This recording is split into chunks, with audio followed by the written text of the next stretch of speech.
Ladies and gentlemen, we are live. We are live and back at it again, folks. It's a Wednesday, so you know what that means. It means we got another episode of AEW Dynamite to dig into tonight. It's going to be a fun one, folks. A lot of crazy stuff booked for this show. We got the dealer's choice in both directions. Who's going to take on Swerve? We know who's going to take on Adam Hangman Page, but there's so much more to come tonight. So make sure you get in that chat, say hello, let us know what's on your wrestling mind. Hit like, hit subscribe, be a part of the show. It's going to be a fun one. So strap in, strap on, grab your snacks, grab your feel good. Let's go.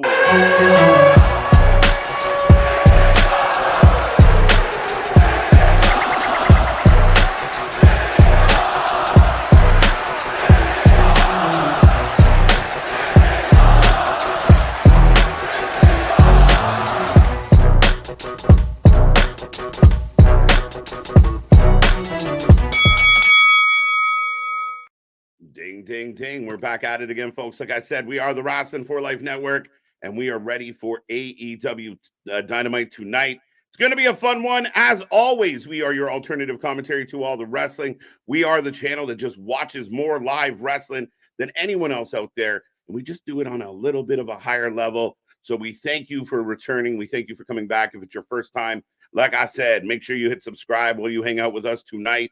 We got lots to talk about. We got about 15 minutes before the show kicks off tonight, but a lot of intrigue going into tonight's show, perhaps, depending on who you are, but definitely lots to talk about. Moxie's going to take on Jeff Hardy.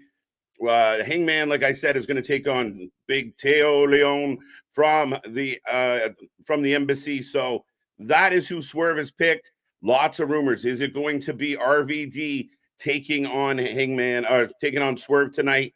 And again, is that a good choice for Hangman? Is that somebody that you want to see fight Hangman? We will see, but RVD could be in the house tonight. We will talk about that as well. Plus, the match I'm looking forward to the most, I think, on the card is Deonna Purrazzo is going to take on Taya Valkyrie, two old rivals, renewing that rivalry in AEW. So that should be exciting. Tony Storm is supposed to be at ringside or in commentary for this one. So very interesting times with AEW. It's been a very interesting start to 2024 for this company, and we're going to talk all about it. I see the chat already filling up. See over 20 people already here. So we will get into all of it. It's going to be a fun one. I will remind everybody out there, I am Mr. Every Night, KJ White, the Iron Man of YouTube, the face that runs the place, and I thank you for joining me. Big shout out to Big Nick as well as Ringsider Anthony, who are doing their thing tonight. Hope they are well. But I will say hello to the early birds here. So Baby Man Gaming is excited, ready to go. Damien always looking forward to stuff. Also looking forward to Deonna and Taya. So that will be fun. Should be a hell of a match. And this is the type of matches when people tell Tony Khan to book the women's division better, it's matches like this. We saw Serena Deeb return.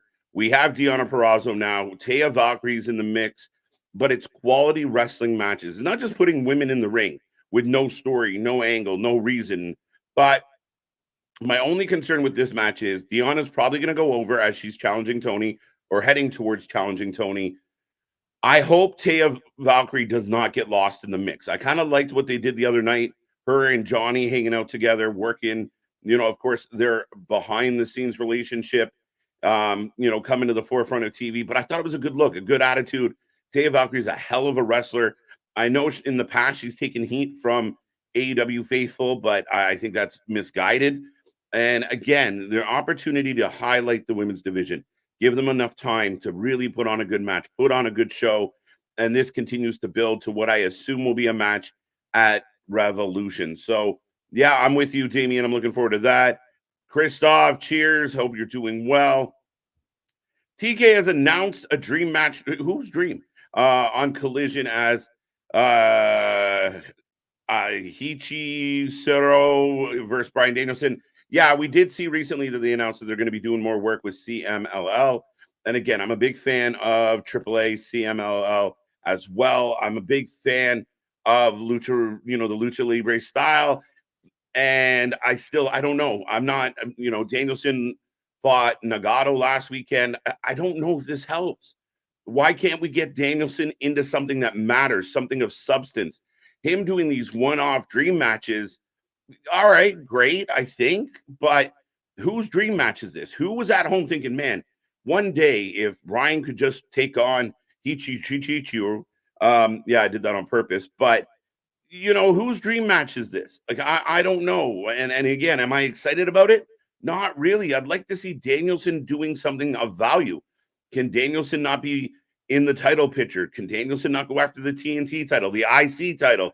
Can you not make those belts feel a little more important with a guy like Danielson challenging?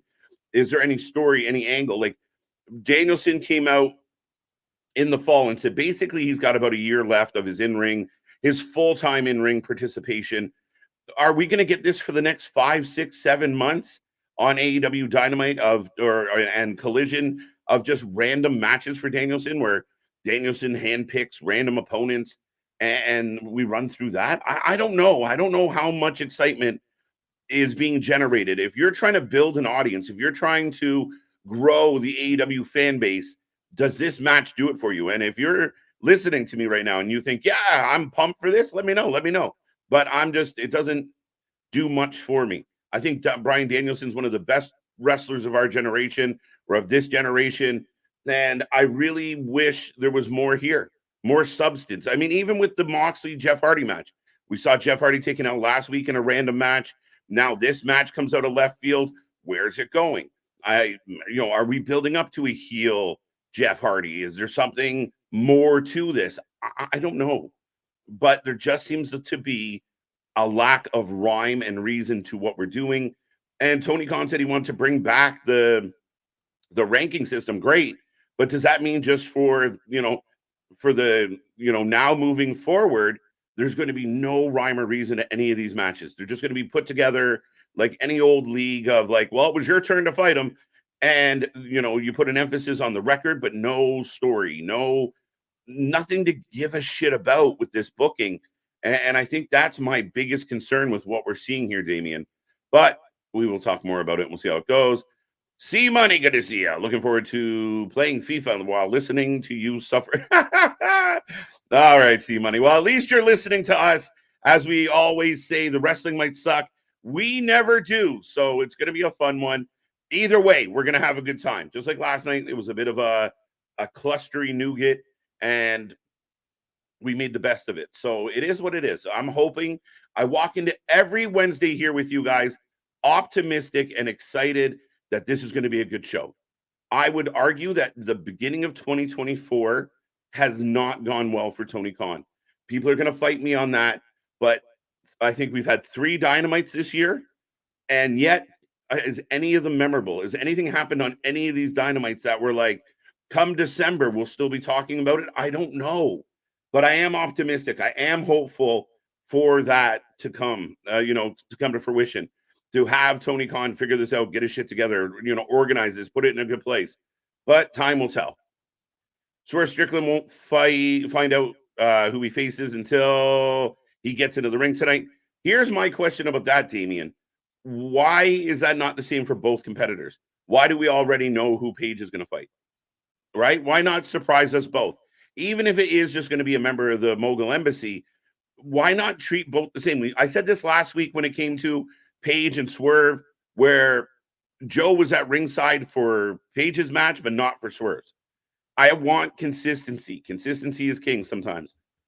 Eric Tate, good Wednesday. Hope you're doing well, sir. Richard, good to see you. Is Undisputed Kingdom a dead faction? They have no hype at all anymore. Well, here's my point.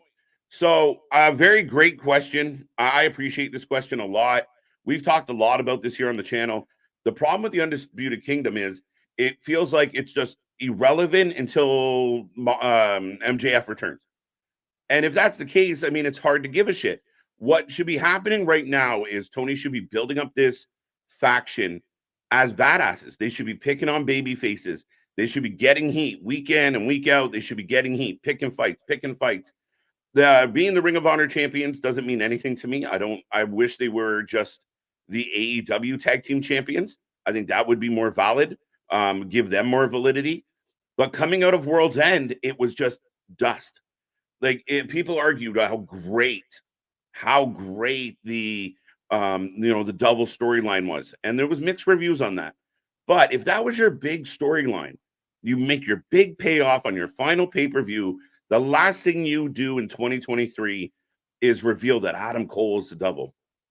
I get it, Adam Cole's hurt, but you could do backstage segments, you could do pre-tape promos. You don't have to have him hobble out there every week. And the Undisputed Kingdom with Wardlow, running around. Roddy Strong was great. Roddy Strong was better prior to announcing that he was a part of the group. And you guys can correct me if I'm wrong on this, but Roddy Strong was doing really good stuff. The neck brace, the screaming Adam. Now that we know that he's one of the henchmen, it seems less relevant, less matches, less things to care about. And this is my concern about focusing on the ranking system. Is here you have a really good story. You have a really strong story that you were trying to tell. You should continue that story. You should make these guys matter. They should be causing trouble. They should be, screwing up your plans, ruining production, shitting on baby faces. They really should be doing something of substance, and they're not.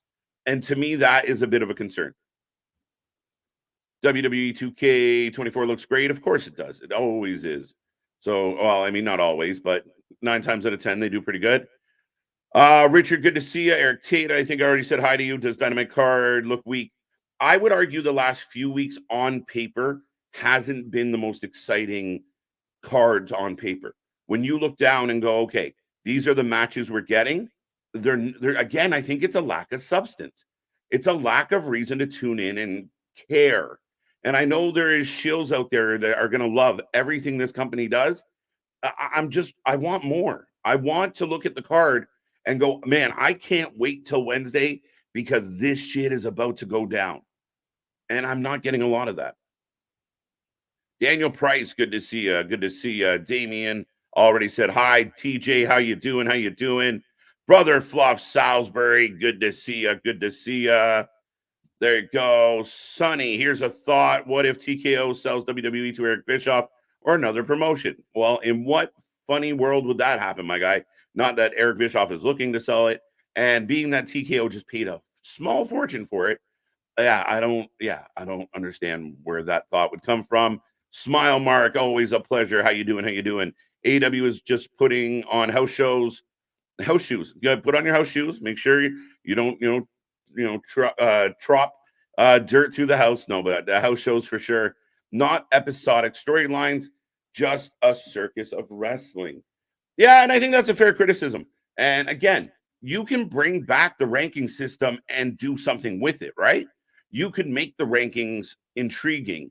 But I felt like with the Adam Page and Swerve angle that they're trying to run, they're over focusing on the rankings. Well, I got more wins than you. Yeah, but there's wrestlers on the roster that have more wins than both of them. So should that person who's 5-0 get a shot before these two guys that are 4-0? I don't know. My preference is that Swerve went after Joe and you built a really cool angle, a really cool storyline right to Revolution. And all we're focusing on is Joe and Swerve. The addition of Page doesn't make sense to me. I don't love it. People are going to say, well, they had a rivalry. Swerve put him to bed. We need to move on from him. Put him in the past. Find something else for Page to do. But that's just my opinion. Easy Bake, good to see you. Vape cart, good to see you. AEW needs a restart, a reboot. Well, everybody said like we were a pawn, and I've seen like a lot of people online like the renaissance of AEW, and they're starting 2024 better than any year before. I haven't seen it. It hasn't resonated with me yet.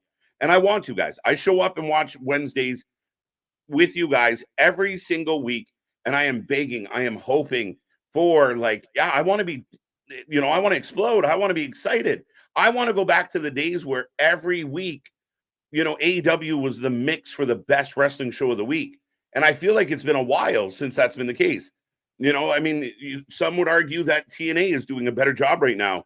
TNA has been more exciting. Tomorrow we're going to get Nick Nemeth versus Trey Miguel. I'm excited for that match. But Dynamite is kicking off, folks. So if you were just tuning in, make sure you get in that chat. Make sure you hit like, and we'll take you through all the action here tonight. Let's see how it goes. Should be fun. But welcome, Baxter. Good evening. Good evening. Who did I miss? Daniel Price. Welcome, welcome, welcome. Richard Martinez. What are we starting? Oh, we're starting off with Jon Moxley. The Wild Thing coming down to the ring. Here we go. Here we go. Any chance Sasha was saved for SmackDown this week so she can confront Bayley or save Bayley from damage control? Beat down. Again, up in the air. Reports keep coming out that it's AEW, it's AEW, it's AEW. It won't be WWE. I don't know. Until I see her show up in one or the other, I think there's a natural place for her to fit in with that Bayley storyline, come to her aid, help her out. You know, old friends, perfect, works, makes sense. Could they save Sasha for later in the, I don't know. I don't know what Sasha's plans are. But rumor is she will be back in the wrestling world come March. And most people are saying it will not be WWE. So I don't know. My concern with her coming into AEW is what do you do with her? And how do you keep her relevant? How do you keep her mattering other than just, if you're going to spot book her like we've been doing with a lot of the talent, will it go somewhere? And again, if you're Sasha Banks and you're worried about your, we're going to the CMLL people at ringside. So again, I don't know why. I will ask everyone listening right now, does anyone out there have any feelings about the usage of New Japan talent, of the AAA talent, of CMLL talent, like an angle between CMLL and the BCC? Is anybody excited about that? Is anyone jazzed about that? Is anyone out there like, yeah, that's what they should do? This is going to be great. Right? I'm pretty sure Sin Cara was one of the ones at ringside. But yeah, I think with Sasha, I mean, if you're worried about your brand and your name and you want to build stock in who you are as Mercedes Moné, do you want to perform in front of 40,000 people? Like Jade just talked about her Royal Rumble experience and coming out in front of 48,000 people, and she's never felt anything like that. That's a big difference between a company that is setting all-time lows in ticket sales. That's a tough sell. Really curious times, but it could go either way. Sasha might want to be a big fish in a small pond, or she might want to excel on the biggest stage possible. I don't know. Over under Moxley bleeding in 2 minutes. I'm going to go over, just a little bit over on this one. As Jeff Hardy coming out to ring. Matt walking him partway down, sending him off. This match is going to be very interesting, folks. I will take your prediction. Who are you taking? Moxley or Jeff Hardy? Who do you got? Who do you got? Who do you got? What's up, Kevin? How you doing? How you doing? How you doing? Shane Taylor should be involved in this Moxley match. I like the idea that they were building something between Shane Taylor. Maybe Shane Taylor, adds beyond Lee Moriarty, and you get Shane Taylor with a faction taking on the BCC. To me, that's got legs. That's got substance. BCC taking on CMLL. I don't know. I don't know if it tickles my fancy. Christopher, good to see you. Moxley will win. Yeah, I'm putting my money on Moxley, guys. What's up, Jordan Smith? How you doing? How you doing? Ronan, good to see you as well. Rio back in the house. I guess Moxley has in his contract now to always be the first match of time. Yeah, very heavy. You saw it for a while. Like Tony Khan always used Orange Cassidy. He often uses Moxley in the first spot. Maybe he's contractually obligated, like you said, that it is part of his contract to always be in that number one spot. Maybe. Dun, dun, dun. Does it seem like the ranking system isn't brought up enough on TV? I feel like they're trying to bring it up more and more now that they've re-implemented it. I felt like last week they kind of pushed it on us a little bit between the Hangman and Swerve. Where all of a sudden they were both talking about their records and I'm going to have more wins than you, so I'm going to fight Joe. No, I'm going to have more wins than you, so I'm going to fight Joe. And it feels like we're just going to end up with a triple threat anyway. Tope Moxley taking out Jeff Hardy to start off this one. All right, what do you got? Who you taking? Mox for the W. Mox and Hardy is a double A meeting. Oh, come on, Daniel. Be nice. Be nice. Real Wyatt. What the F is CMLL? How does AEW ever expect to grow the company? At least no more casual viewers. Yeah, I mean, again, as a fan of AEW, you got to be concerned about this, right? You have, wrestlers from another company. You spend more time highlighting talent that isn't contractually obligated to your company, that don't necessarily or won't necessarily bring more eyes, more excitement to your shows than than your own talent. We constantly talk about the people out in back that that we would love to see more of. That instead of seeing more of good AEW talent, we get Vikingo, we get Nagata, we get all these people that don't really belong here. What's up, gamer? How you doing? How you doing? Moxley says TJ.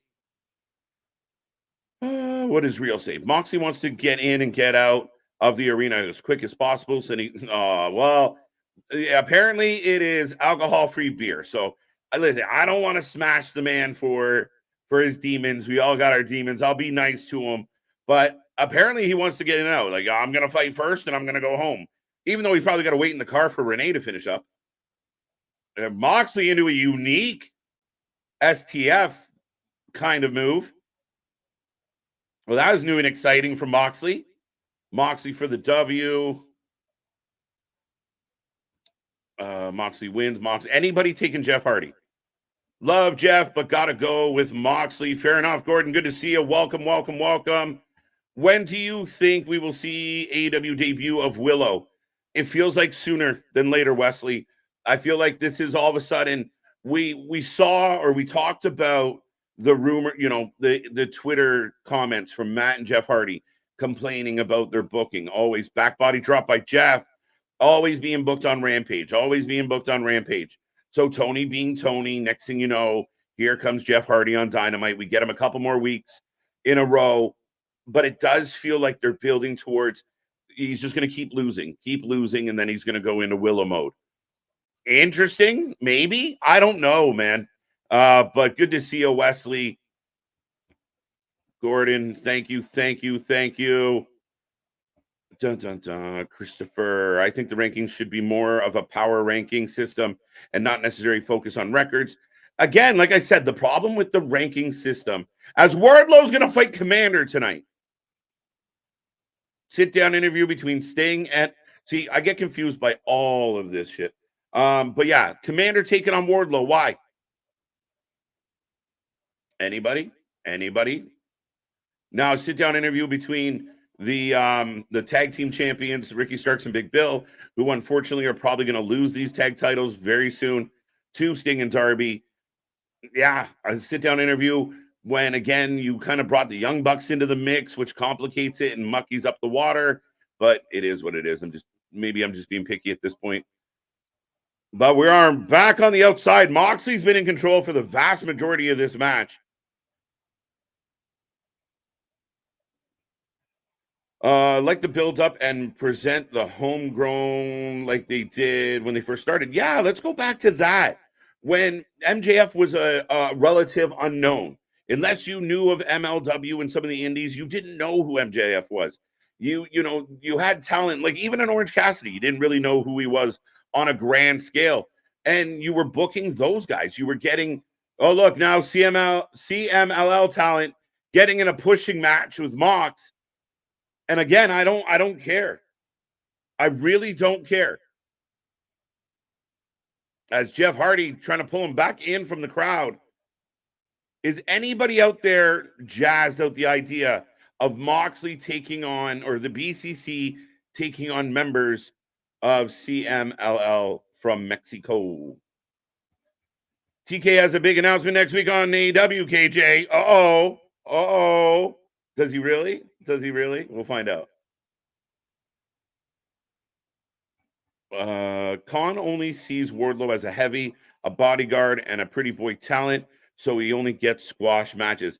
There's a perfect example of a guy that you could be booking in such a good way. You could be using Wardlow in so many regards other than we saw when you did it right and he was getting over against MJF, and the fans were behind him, and they were chanting Wardlow like he was Goldberg, and it went away. It went away, and we never got it back. Jeff Hardy for the win, says Keyshawn. Welcome, welcome, welcome. Interesting. Moxley for the win. Once upon a time, this would have been a dream match for me. Two of my all-time faves. Yeah, I see what you're saying, and I'm not disagreeing that once upon a time, this probably would have been really cool. I just think, I think this point in history at 2024, maybe not the same pizzazz as it once had, right? So time will tell how this match plays out. Moxley had a chair, but I think he put it down. Jeff Hardy fighting to get back to his feet. Tony's a yes man. He feels, listen, everything I've read, everything I believe, I really believe that Tony Khan is a nice guy, but he's a big kid that I don't think he has much of a spine. I think he's chicken shit. I think he's more intimidated by the wrestlers than he is, than he is their boss. And we've seen multiple cases of it where people bellyache. We've seen when fans on Twitter bellyache and get what they want. So, yeah, we see the Hardys complain a little instead of Tony saying, knock that off. Here we go. We get Jeff back-to-back weeks on Dynamite. What else we got? But I'm in picture-in-picture right now. And Moxley right now is, I believe, putting a pen or something through the tunnel of Jeff Hardy's ear, which seems really random in this match. I don't know. What do you think? What do you think? Jericho first file, Kyle Fletcher is, yeah. Woo! And I am going to actually sit down with our friend from the chat. Our buddy Scott was on the Chris Jericho cruise. And he took some pictures with our Wrestling for Life swag on. I'm actually going to sit down with him probably tomorrow and kind of talk about his experience on the show. So stay tuned for that one. Make sure you click the little bell. You never know when we're going to pop up, but that should be a fun one. Okay, great. Picture-in-picture break, 100%. I would like to see Mystico versus John Moxley. I guess. Maybe. Jeff Hardy being heelish in the fight, except he's getting the ass kicked out of him the entire fight. Right? If you're going to really push Hardy as a heel, like right now, Moxley is using, I don't know why he's allowed to use a weapon, but he's got a pen and he's twisting it in his ear. So who's the heel in this moment? Right? If Jeff Hardy is trying to get over as a heel right now, should Jeff Hardy not be taking shortcuts? Should Jeff Hardy not be, oh, wow. Jeff Hardy slides out and just shoves Moxley onto the floor awkwardly, drop kick on the outside. But this is where Moxley, to me, fucks up and doesn't help, right? Jeff Hardy, it feels like Mox is the heel in this match. Yeah, 100%, Daniel, 100%. TK has a big announcement, got that one. I would like to see that. I don't know about that. I don't know why I clicked on that one. There you go, leg drop into the drop kick. Jeff Hardy fighting back. So, again, fighting from under like a baby face, guys. So, your guess is as good as mine what we're going to do here. And John Moxley seems more interested in the talent outside the ring than the guy in the ring. Moxley right back up. Throwing elbows. So the babyface, or Jeff Hardy anyway, about to make his comeback, and Moxley just shuts it right down. Big pile driver. I'm betting on Wardlow turning on Cole. Wardlow beats Joe for the title. Cole demands he hands it. I hate that. Daniel, I mean, again, I feel like we've been in this position with Wardlow of, being the heavy, the second in command of somebody, being fed up and being mistreated, been down this road. And the idea that Wardlow's going to beat Joe, I mean, I think you got Swerve, I have taking the belt at Revolution, I think. I think Swerve's earned it. I think Swerve's one of your most popular talents. I think he's one of your most talented talents. Now we're going for the gosh pile driver on the apron. And again, Jeff Hardy has not been able to get much going in this match at all. Twist of fate on the apron. Little awkward, but we got there.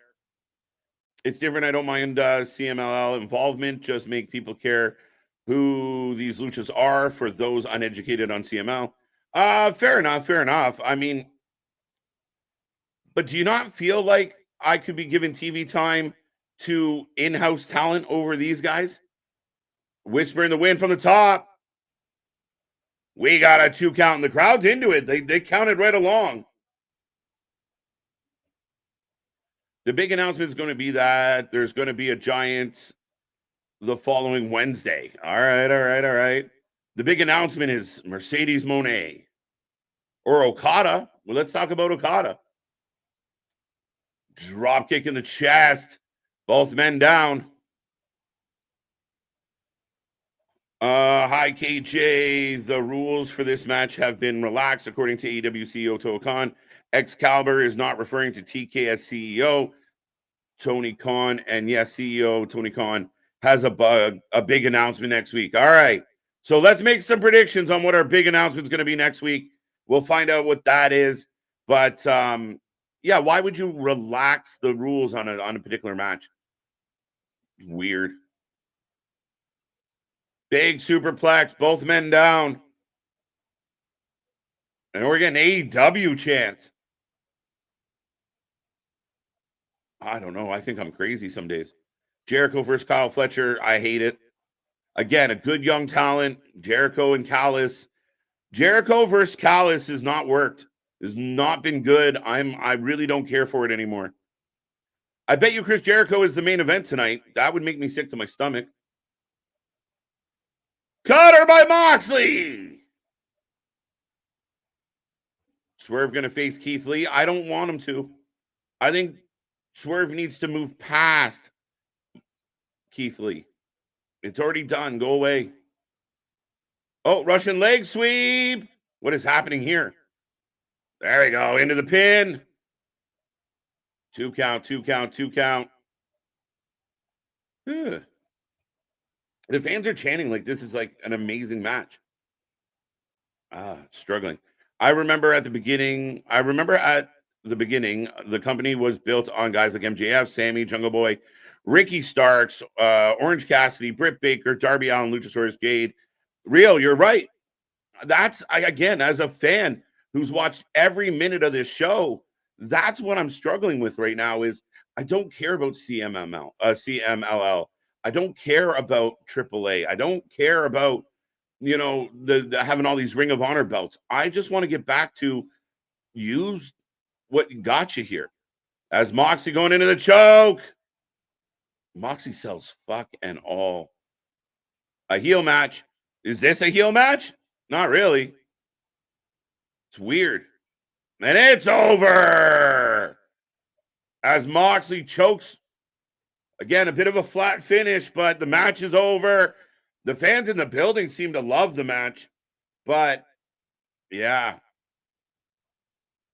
All right. Moxley acting like he's got his bell rung.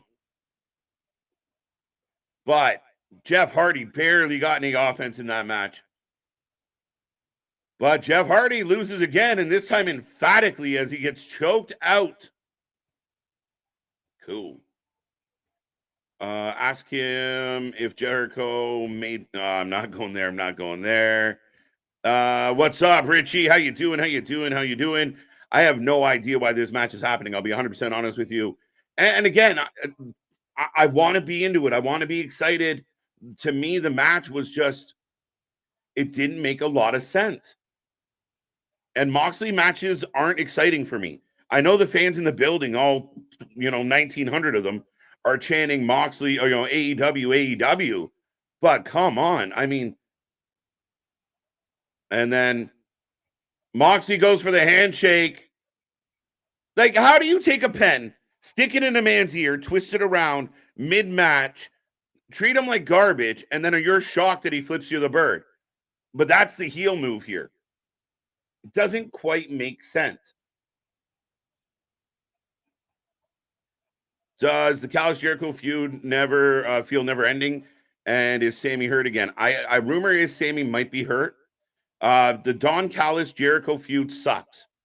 And Jericho was starting to get, before even the accusations towards Jericho, Jericho was starting to get not a great reaction from fans. Jericho being Jericho. Here comes CMLL. Oh, here he comes. Here they all come. Mystico. And the fight is on.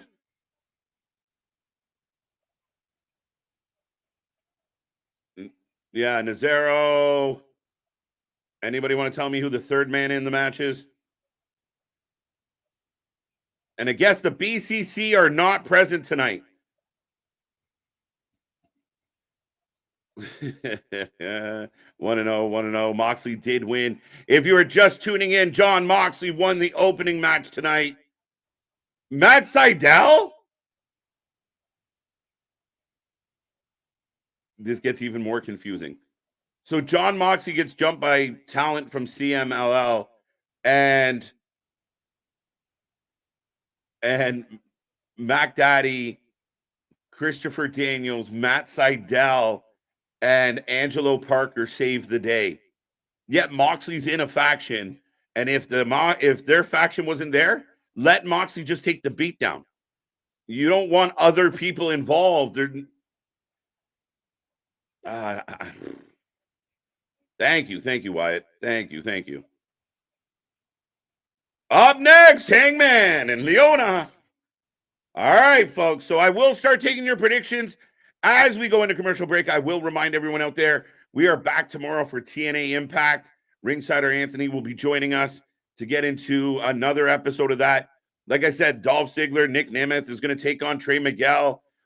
We get the first match of the Grizzled Young Vets taking on ABC. It's going to be a good one. TNA has been cooking. Looking forward to that. Friday, maybe we get more answers on Friday. Cody Rhodes is going to be there on SmackDown as Nick and I take you through the usual doubleheader on Friday. There may be an independent show or two this weekend that we're looking at. Plus, we got Collision. Plus, we got Vengeance Day on Saturday. Sorry, Sunday. Sunday, Vengeance Day. Do not miss it. We got so much action coming your way. It's going to be a good one. Now, I'm still sitting here scratching my head at what we're getting here. If you wanted to make me excited for this rivalry between CMLL and John Moxley and the BCC, just let John Moxley take the beating. Don't have jobbers come out and chase them off. Have the refs finally get hold of them and get them out. Get security out there. Get rid of them. Even have TK come out and do the Adam Pearce thing. But to have the jobbers involved to save a guy that's kind of borderline heel that, would spit on them and kick them in the face as much as, again, you're just kind of muddying the waters that you don't need to muddy. Really fucking weird. Weird. That was a 3 count, probably. Who do you think Hangman's choice for Swerve? A rumor is it's RVD. Now, if you were going to make me fight a big giant Samoan, no offense to RVD, but I'm going to go look through the roster. I'm going to go find somebody. Maybe Hobbs will do it for me. Maybe there's someone else I could use, some young talent that's, going to put, Swerve through the ringer. Bringing in a retired Hall of Famer. We love RVD. I love him. Don't get me wrong. I love him. But bringing him in to take on Swerve should beat him. Dust him in a couple minutes. Should almost be a squash match. Because Swerve's on the way up, not even at the peak of his career yet. And RVD is, a past legend, is past his prime, past his career. So it doesn't feel like a fair trade-off. But the rumor is it's going to be RVD. Dun, dun, dun. The McRib is back. McRibomania. What? Sorry, I got distracted by my TV. McRibmania is back. If anyone's excited out there. It's not really a big thing for me. If he loans out some of the AEW talent to them, yes. If someone from CMLL comes to them. He covers their travel costs and all that shit. Yeah, but we see it constantly, and that's my issue is AAA, CMLL. What else? You know, we saw it in the past with. Here comes Hangman Page coming out of the break, but we've seen it a lot with other companies, and I just feel like, as a guy who's watched this company from day one, from minute one, I want you to hype up the talent that you have. I don't care about BCC versus CMLL. I don't care. I don't. 1-0. Mox already wrestled CMLL, wrestle in New Japan. That's the other one I was missing, New Japan. It could be an angle where BCC. Yeah, I don't care, Michael. Maybe some people out there do. I don't. You know, Moxley versus Mystico. It's not even stylistically. Moxley is a grinder. Moxley is a fighter, a scrapper, a deathmatch junkie. Going against a lucha. But here comes Swerve's pick from the Mogul Embassy. Leona. The big announcement is AEW. Yeah, I'm curious. Anybody got predictions on this one? What is the big announcement next week? Is it another pre-sale for All In? Juan, good to see ya. Might as well get Lizzie the Lizard to face Swerve. At least that. CMLL should be careful. Tony will poach their talent. Not only that is, in the past, and if you look at the history, how many times have people come in from other companies and gone over? I was thinking AR Fox would be a good choice. Interesting. I could go for that. Again, at least it's someone in-house and somebody that kind of makes sense. Dun, dun, dun. All right, let me catch up. I know I'm missing some comments. Don't forget those super chats, folks. You hit the super chat. I promise to click it, but I'm trying to keep up. I love these busy Wednesdays. Yes, it is. And we got a ding-ding, so I'm looking for your predictions. And why is it Hangman Page? Because we know Hangman's not going to lose this, right? All Gates of Agony have ever done in this company is jobs. And to me, it's heartbreaking. I think the Gates of Agony are phenomenal, and they do nothing but lose. I do me what's good. The whole card is predictable. A lot of people, I will say this, in the tribal wars of AEW versus WWE, one of the things that the AEW faithful always go to is WWE is predictable. We know what's going to happen on WWE. It's predictable. I have not had a card. If anybody can tell me something that's happened in AEW in 2024 that was unpredictable, I will give you a Brucey bonus point. Last week, everything was predictable. The week before that, everything was predictable. And I don't think I'm wrong. That one's for Daniel. Big Nick in the house. Good to see you, buddy. And KJ's the guy who likes the lucha style. I love the lucha style. I love watching old lucha matches. I like every once in a while turning on lucha. I even watch it with the Spanish commentary because it's fun and entertaining. It's like watching Telemundo. I think it's hilarious. And the pace and what they can do is great. I mean, I'm not taking anything away from the lucha style. I just don't know that I give a fuck about this company bringing in more talent. It's like Tony consistently sits at media scrums and says, you know, we got so many people and I don't know where to put them all. And I'm trying my best to book everybody.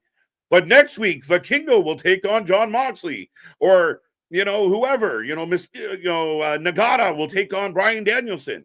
Well, Tony, if you're already got too much shit on your plate, why are you going back to the buffet, my guy? I get it. You're rich. You're greedy. But come on. Is there not a point where you just look at your plate and go, shit, my cup runneth over. I've done enough. I will use what I have. But everyone jokes about Tony treating this like his toy box. And that's what it feels like. He's got a whole bunch of toys in his toy box. And they're just the ones at the bottom of the toy box aren't as fun and exciting as all these new shiny ones that can do flips and tricks. But yeah, Teo Leone, huge flip Oh, crossbody off the apron. Looking like Jimmy Uso. Nobody cares. Nope. Nobody cares. Nope. Come on, CML. I'll take out John. Yeah, and again, you want me to get excited about this angle? CM. It's so hard to say the second L. I don't know why. My tongue doesn't want to do it. CMLL. Have their talent lay waste to Jon Moxley. Have their talent destroy Jon Moxley. Jon Moxley loves to bleed. Beat him till he's bloody. Then I give a shit. And again, having Christopher Daniels and Coke and Diet Coke run out, that does nothing for me.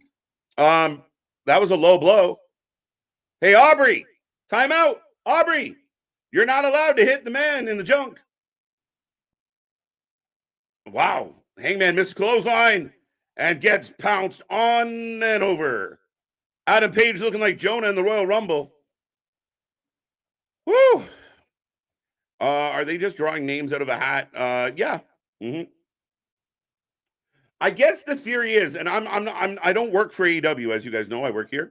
I don't work for AEW, but it feels like, you know, when they put out the NHL schedule or the NBA schedule, and it does, like, there's no, it's just like when you're focused on the ranking system, it's just next guy up. Oh, it's our turn to fight that guy. Next week I will fight this person. Like, there is no build to it. There is no rhyme or reason. And that's what we're getting. And to me, like I said, if you disagree with my take, I want you to argue with me. But I do not think AEW has had a great show. Not one great. They might have had a good one.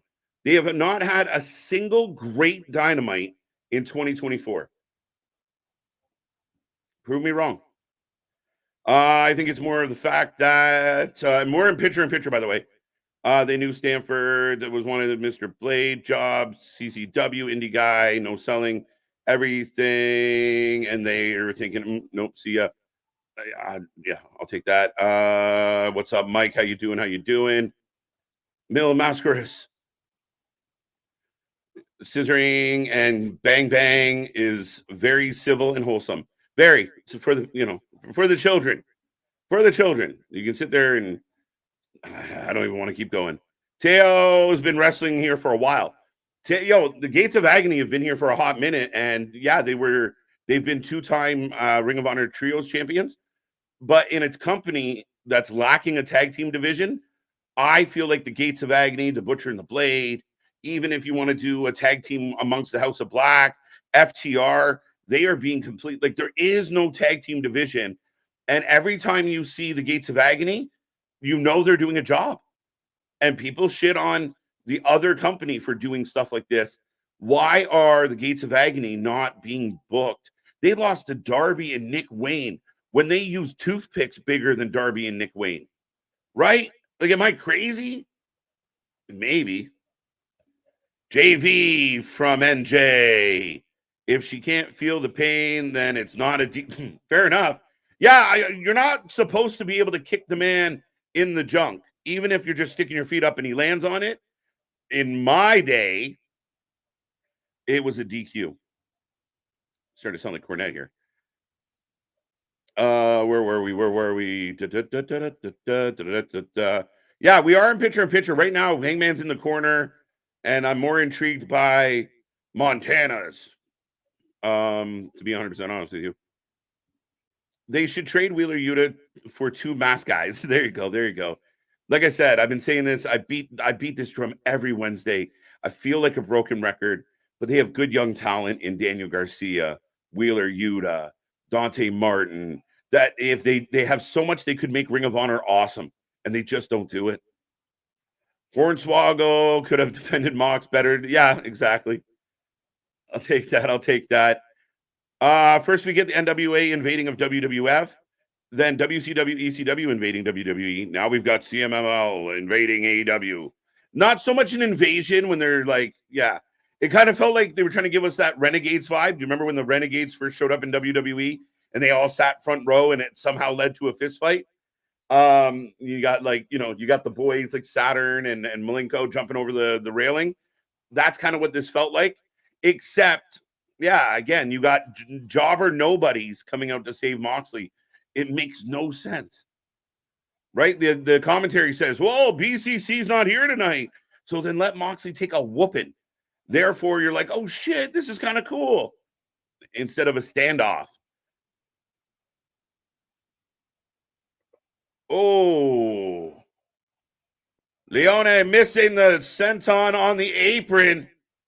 He's been in control quite a bit. Welcome to the 21st century. Up and over goes Page. Oh, soft. This is not the Tope Hangman. Leona barely budges, though. I was thinking, got that one. Hey, KJ, who were the mask guys? Good question. I know one was Mystico. Other people can fill me in on the other guys. It was moving too fast. I'm not positive who they were. That's why the luchadors work on Nitro. Mike Tenay schooled everyone so they knew who they were and all the necessary details to get people involved. In addition to that, Daniel, they had a very specific, like they had their own time slot, right? They had their own part of the show. And again, there were certain guys that bled past that, but generally it was, you were building up them as a division. But Adam Page taking an absolute beating right now. Jason, welcome back. I'm going to read this in a second, but this match has been very slow. Big super kick by Leone, though. KJ, more breaking news. PW Insider is reporting that Corey Graves was promoted to lead. Yes, we did see that coming out. Nick and I talked about this on Monday with the announcement of the return of Pat McAfee. The idea that Corey Graves has already been the lead announcer. He's not in the lead position. He's been in that color commentary position. But when you're working with, Byron and KP, he's leading the way. So now you just have him lead. You have Barrett play the very straight British guy that he has been, and they are going to argue. They're going to have a little bit of I'm really intrigued by how this will work. I like it. Wade can be a really good heel. Corey can be a really good heel, but I think at least they'll have personality. They'll have opposing opinions on different characters, right? Wade's going to pick, somebody that he loves and champion that. Corey's going to argue that. At least when Corey gets excited, he has someone to feed off of. As Page hits a deadeye and Leone sells it. Oh my God. This fucking show. Big headbutt. Hell yeah, the McRib is the worst thing you can get. I don't know. I always see like when we get American commercials and it's like the McRib is back and it's a big deal. But to me, it's never really been a big deal here. Dope. Big clothesline. Holy fuck. Am I confused? Is Leone going to fight Samoa Joe for the world title coming up? The Dark Order could be so much better. They were so much better once upon a time. And I'll talk about that in a second, actually, Easy Bake. But welcome back. I'm sick of tournaments personally. There's been a lot of tournaments. I really am. Though I've enjoyed the Dusty Classic. It's been short and sweet, though. Now he hits the senton on the apron. This has been a 14-minute beatdown of Adam Page. You would never know Adam Page wants to fight the champion. I heard WWE buying TNA. I don't think so, Juan. Buying, but the partnership is definitely there. I'm really curious. And I love people that got really kind of their panties in a bunch about the idea of like Triple H saying, wow, misses the moonsault off the apron, but gets right back up. So now he's just standing there waiting for Page. And there goes Page. Moonsault of his own. But that relationship is alive and well. I laughed at the idea that where he said Triple H shot down like this forbidden door is silly. It's a working partnership. We're adults. People are like, can you believe that? That was shot to Tony. No, that's just being straight. Oh my God. Up. Samoan drop. Into the roll up. Wow. Wow. If Triple H is gone, why would Triple H be gone, AJ? I'm curious. I don't see that being his thing. I'm not worried about that at all. Umaga eat. Oh, Page dodging Deonna alone. That was a weird match, guys. We got the roll-up win.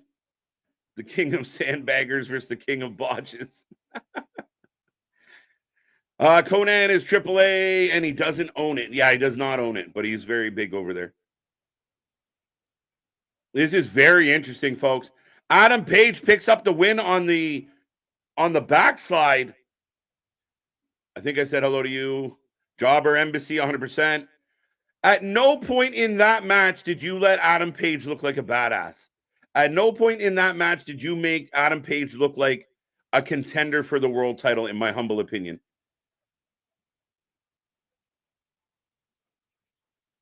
Now, where are we going? Oh, something to do with the Young Bucks. What's up, TLD? The McRib. I got that one.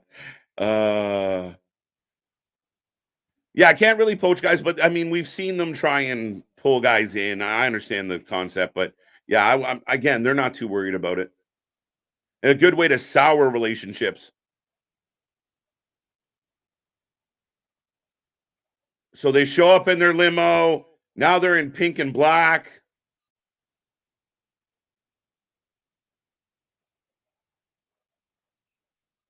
Matthew Broad John Jackson? What the fuck? I had the McRib yesterday. It's good. There you go, Omega. You got to be high to eat a McRib. I'm sorry. So now they're giving the production guys shit for calling them Matt and Nick. So they are Matthew and Nicholas. I got 100 people hanging out with me right now. I want to know, if you're in this chat, do you like what the Young Bucks are doing? Before I bitch and complain, as I do, are you happy with the Young Bucks and what they're doing right now? As here comes the Undisputed Kingdom.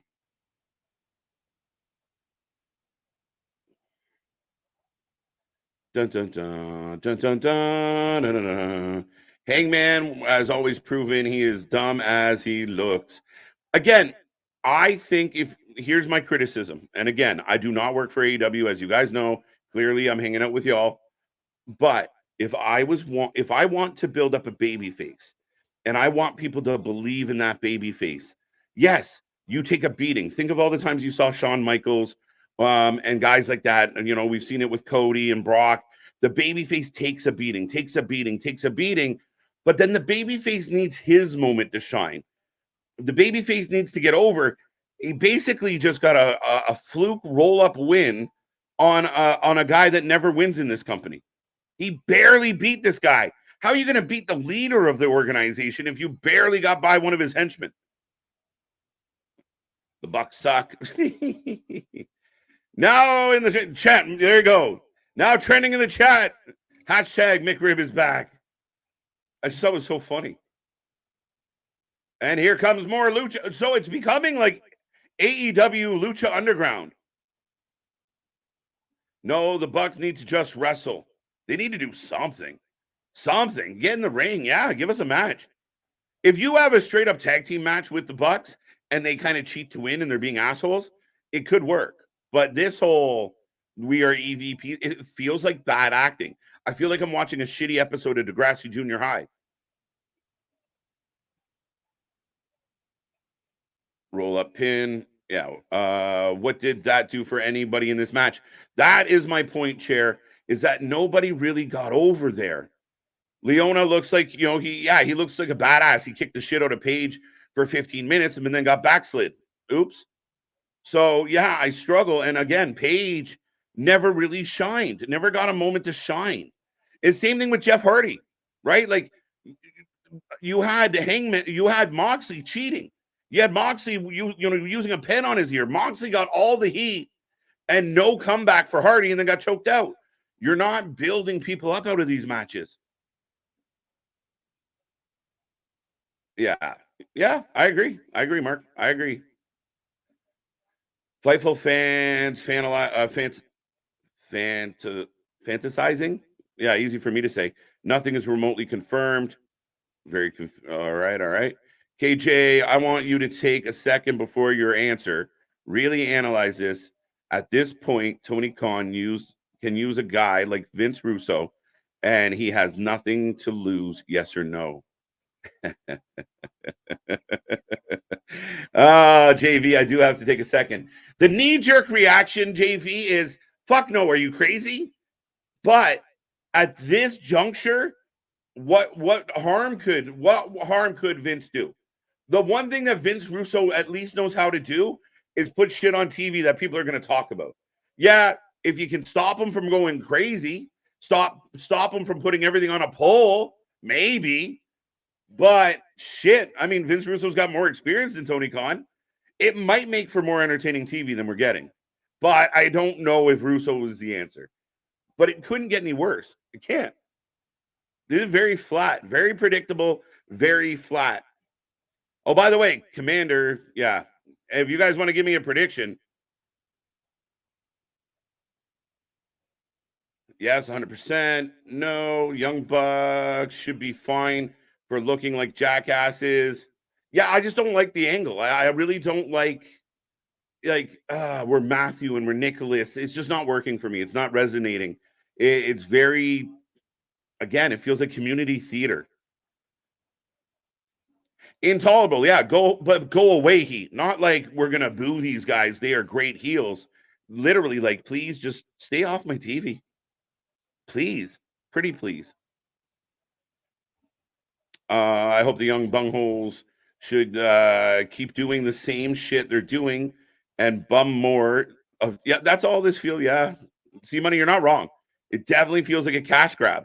They have gotten everything out of this fucking man that they possibly could. The beard demands respect. Questionable.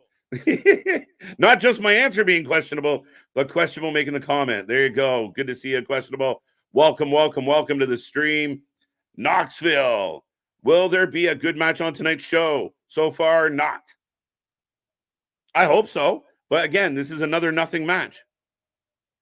And again, I'm open to discussion. If you don't agree with me, tell me. But NXT was a mess last night. NXT was all over the place.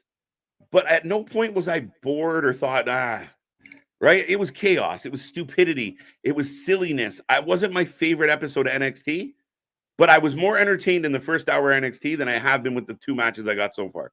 And now this. Like, this is going to take longer than it should.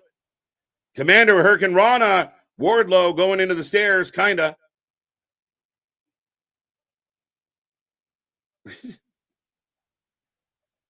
Oh, Commander botching a drop kick, gets it right the second time. Owen Hart turning. You think so? You think so?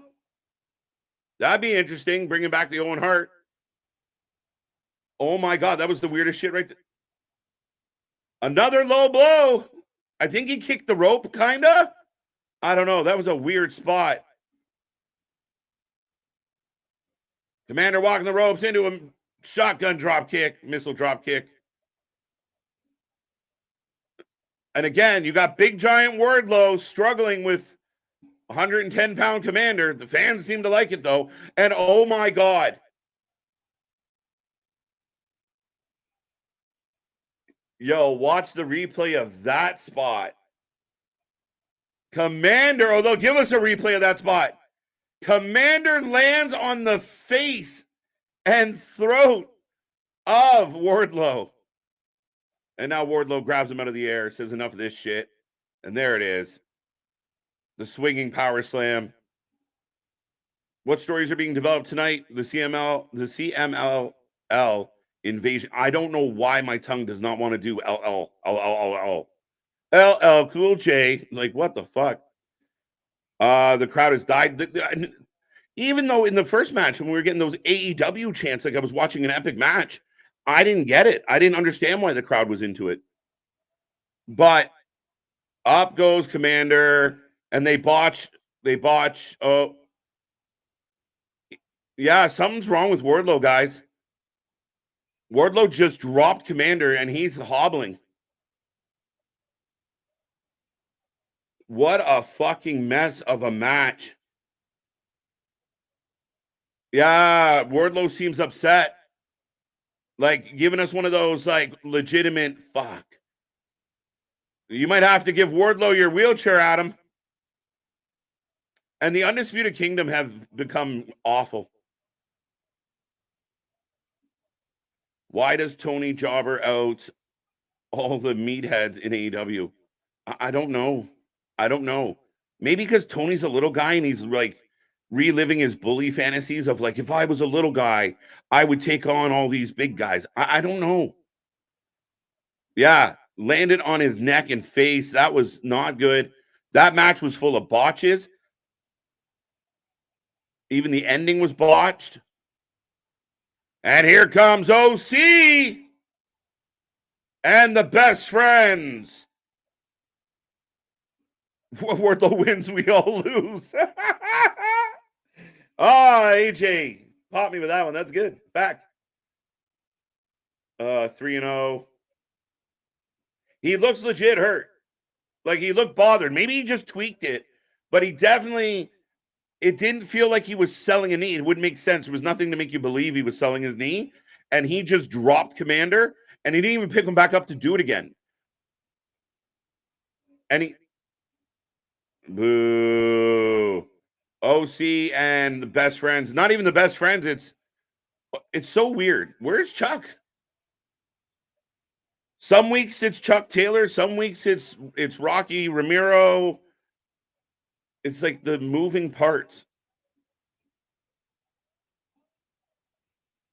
And up next, Chris Jericho versus Kyle Fletcher, which thank God it's not the fucking main event. As we go back to commercial, he's got a concussion from the, no, can't say those words. That's not, but yeah, I legitimately, you go back and watch that match. It was at least four botches in it. Not a good match. Didn't bring anything to the table. Again, we're building up a OC versus Roddy rivalry. Fine, but the Undisputed Era could have been the hottest thing in your company. And no, didn't work. They're not doing it. They're not doing it for me. They seem so boring, so bland. And again, if Wardlow just hurt his knee, I hope the best for the man. I don't want to see anything bad to happen to him. But if, based on how that match ended, I hope he's okay, because now if Wardlow's out of the mix, the group's that much more inept. Ooh, KJ, just go with the CMLL. CMLL. Thank you. Fucking my CMLL. There you go. That Wardlow powerbomb was bad.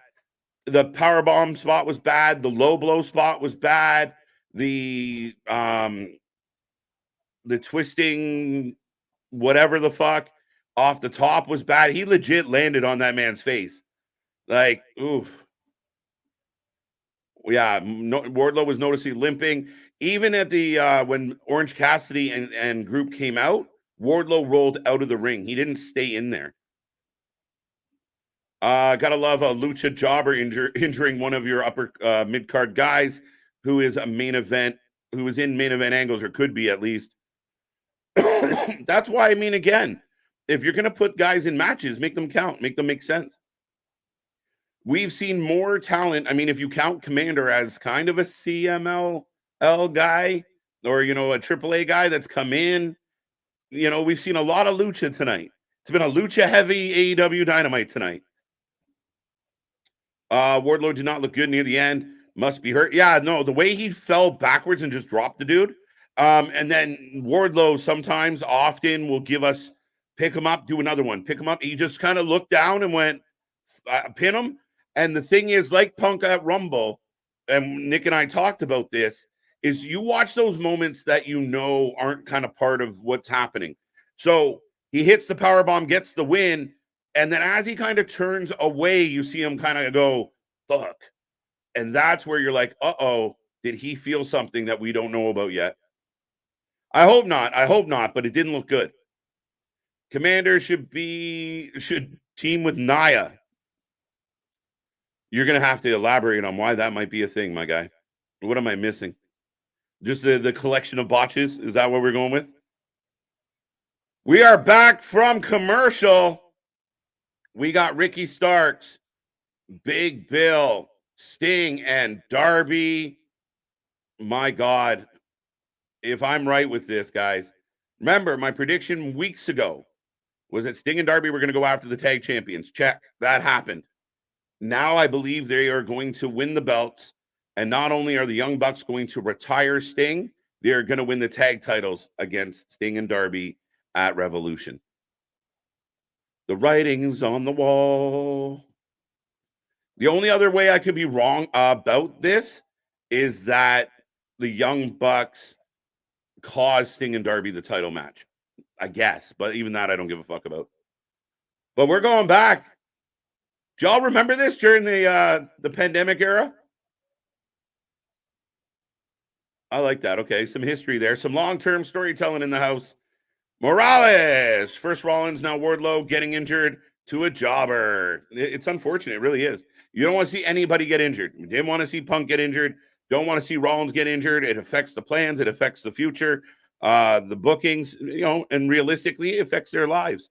I really hope that Wardlow is not injured. You already have Kenny injured and out. There's other talent that we haven't seen. Well, MJF, your biggest star in your company. And I will say, since World's End, AEW shows have lacked. They don't have that little bit of spice. They're missing like the kick to the show, and that is MJF. You made him the center of that universe, and the shows feel empty without him.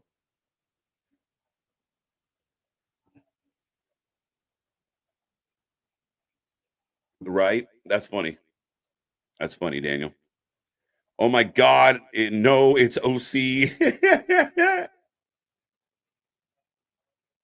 I have to say, I've been extremely impressed with Big Bill. I know we razz him about not having the best of names, but man, this guy's been good. Like, even cutting promos, these interviews, he's sarcastic, he's arrogant.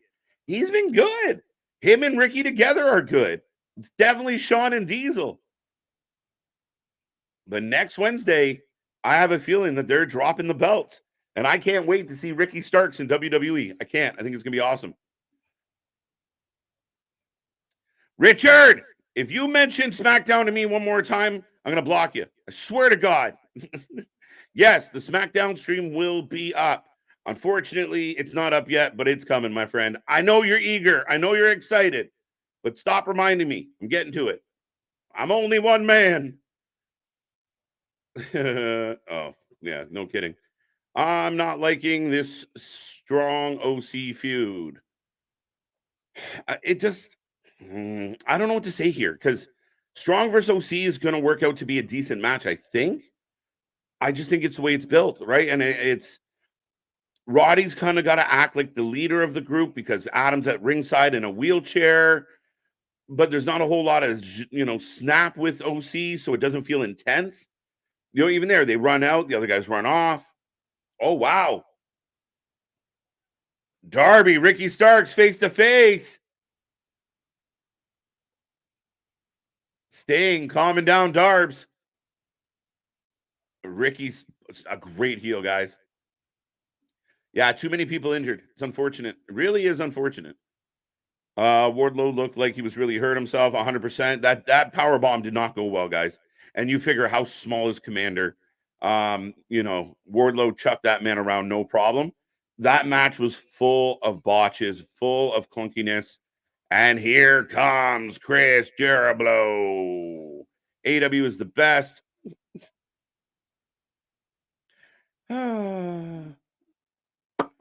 You playing with my emotions, Boston. Playing with my emotions.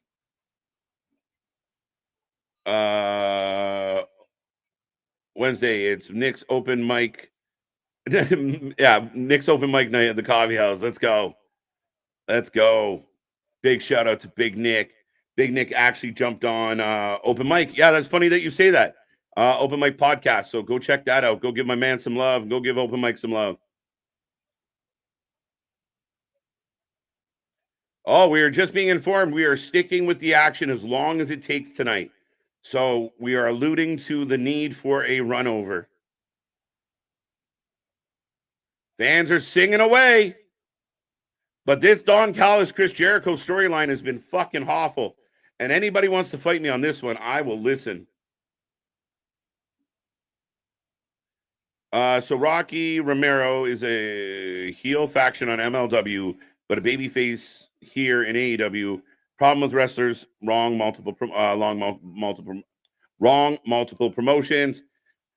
I think part of the theory is that the crossover. We talked about this before with Blake Christian appearing on Ring of Honor as a babyface, but very much a heel in the everywhere else. But yeah, I mean it's interesting. It really is interesting. You think you would keep the consistency, but I don't know if it matters that much. And here comes Kyle Fletcher with Don Callis. That was whiplash and a potential concussion. Yeah, I got you, my friend. Wonder what Tony. Anybody got? I have no idea what this announcement's going to be. Will it be another pay-per-view? Will it be a new talent? Will it be, he signed Okada. He signed Mercedes Moné. He, more tickets available for All In. A streaming deal, HBO Max, here we come. All right, I'll show you Netflix. We're going to HBO Max. I don't know. Yeah, that's a valid point, Bash 8. Definitely a valid point, my friend. Judas in my mind.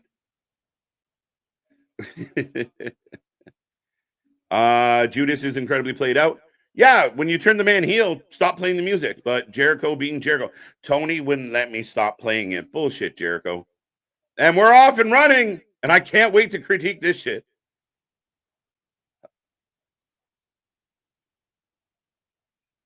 Very good promote. Yeah, CX. I got to give credit where credit is due. I am a big fan of Ricky Starks. I like what Big Bill's doing. That is better. If you were building that for Revolution, that is more interesting and more professionally done than the Young Bucks. Am I wrong? Would you disagree with that assessment, guys?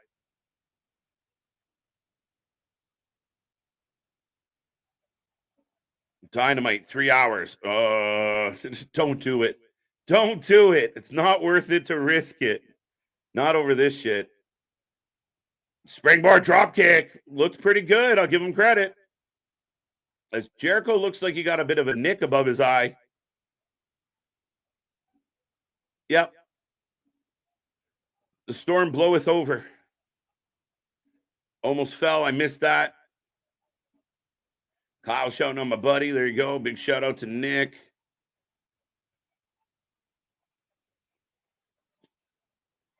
Fletcher from behind. Where was Jericho going?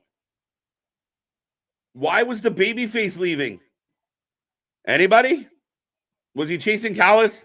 I didn't see Callis, but I think I saw his head glowing in the back there, actually.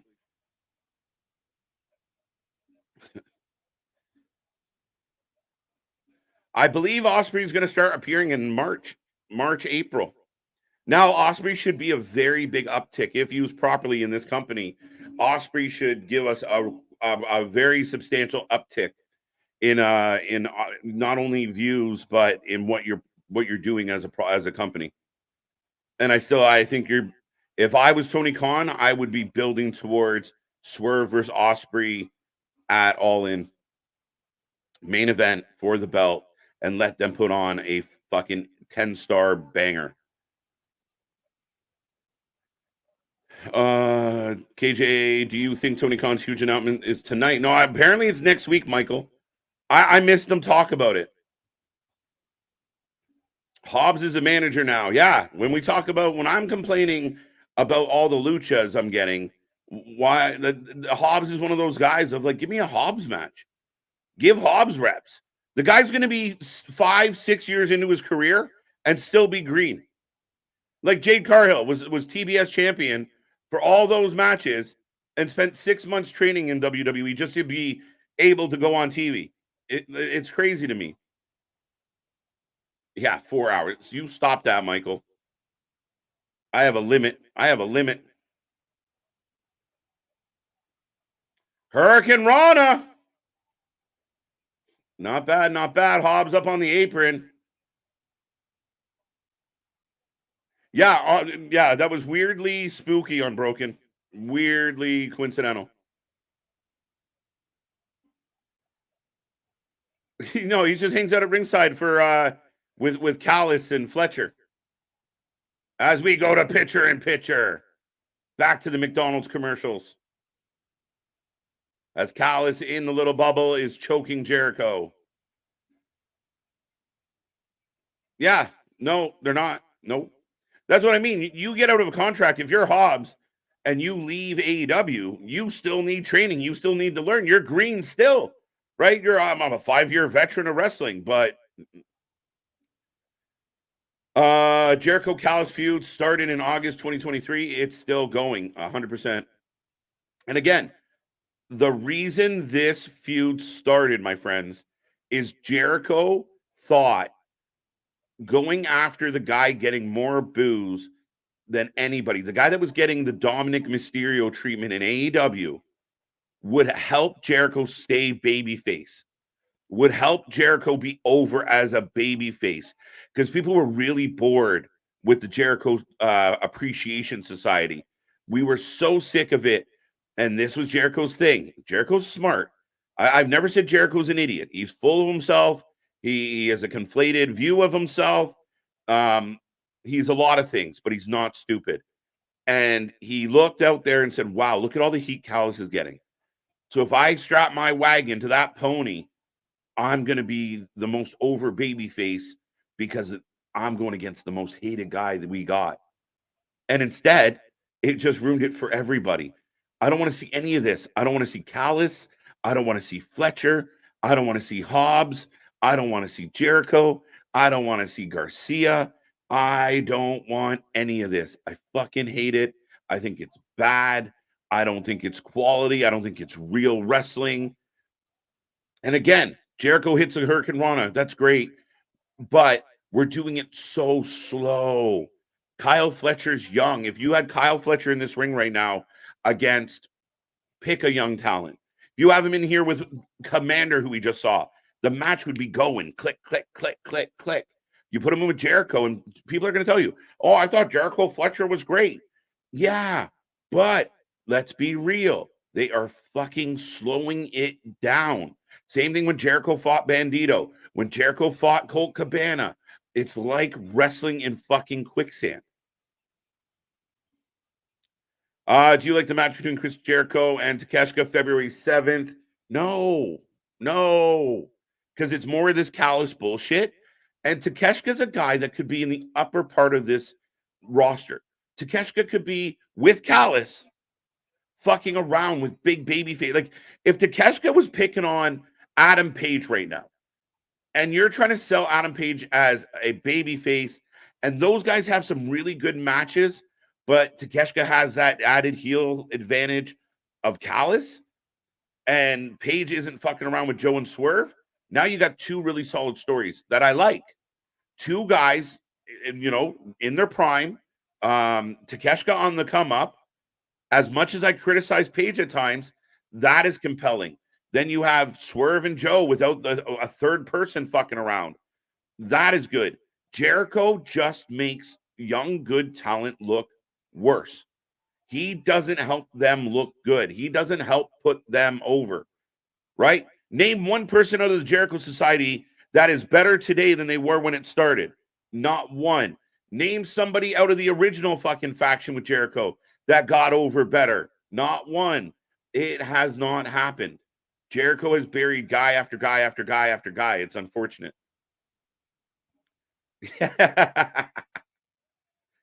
Double axe handle from the top. Yeah, might be. He's got a rock star ego. Just nobody's told him he's not a rock star. Oh, Jericho gets punched by Hobb going for the lion salt. May have telegraphed it. I don't know. You don't want to see Garcia dancing? I'm calling BS on that one. You got me, Mike. You got me. Hobbs needs Geek Squash. Did you see Ricky versus Joey Janela recently? No, I don't think so.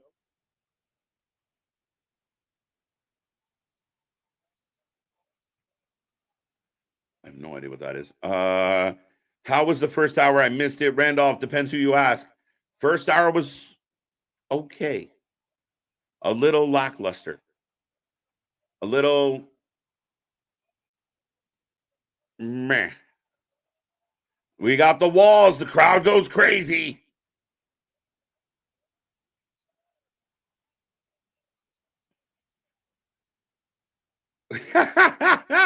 Daniel, that's a good one. I'll give you points on that, my guy. That's a good answer. The first hour, and I know I already touched on this, but it was very predictable. Not the best. I mean, did any of the matches really burn tonight? Was anything really cooking in the first hour, guys? I don't know. Help me out here. Yeah, by the way, if you're giving a prediction, but I don't expect Jericho to lose, but he could.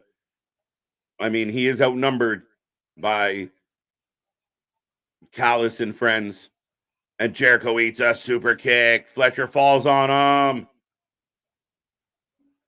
Only person Jericho has ever helped get over his Ralph is facts. But really, if anybody can tell me that somebody that Jericho truly got over and made better, helped their career, and if y'all bring up Action Andrade, where's that kid now?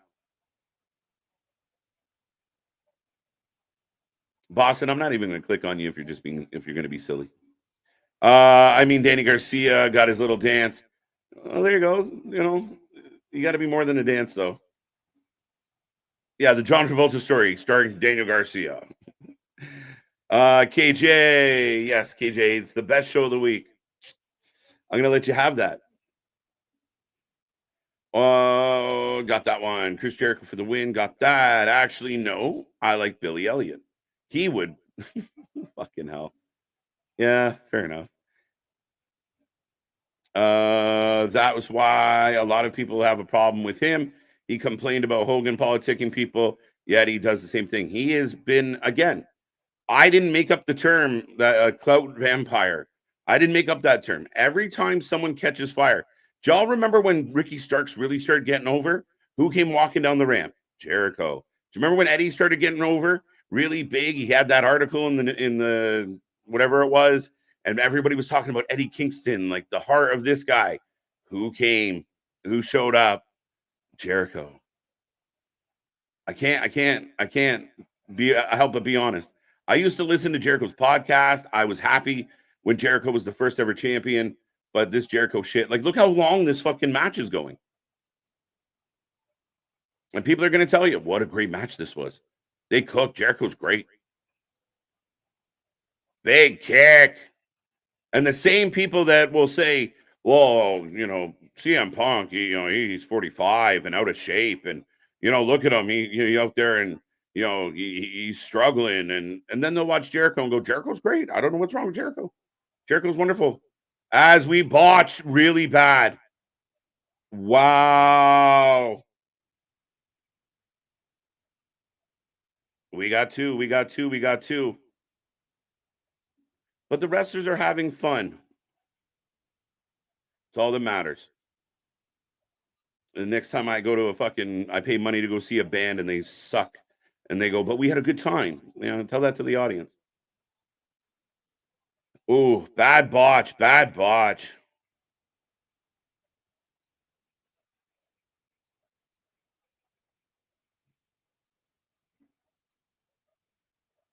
wish that was true.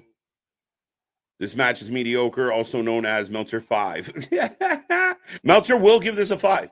Yeah, and it was public knowledge that when Meltzer gave Jericho low marks, he got in shit, and now he doesn't do it.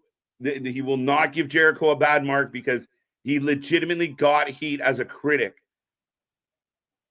And Fletcher tope into the Judas effect. Tope into the Judas effect. Jericho chucks Hobbs like a bag of potatoes. Fletcher rolled back in. Jericho going up top again.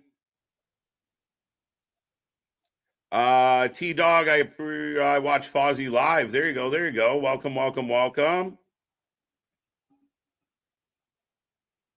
And it's over. Oh, that good young talent. Wait to see Jericho helping those young guys make their name. He single-handedly took out everybody. Oh, God love this hero. In a fucking contrived, horrible fucking match. Nobody else is having fun. Yeah. Here comes Takeshita. Where were you a minute? Like, why are you coming out now? Why is Takeshita coming out now? All right. Whatever. You just watched all your friends get beat up. Did you see that Bowie clip? Holy shit. Jericho is GOAT. No, he's bloat. There you go. People love him. 4-0. Yikes. What'd Daniel say? Yeah, me and Nick, there's a clip. If you go to our shorts, there's a clip of Nick and I laughing about it. He said he was the David Bowie. Yeah. Here we go. We're talking to Deonna Purrazzo. There you go. Talking about her duck tattoo with Tony. There you go. There you go. We were once friends. But I'm looking forward to this. So strap in and strap on, folks. And I like this little package we're getting. Let's go. Cage match thought it was better than Royal Rumble. Oh.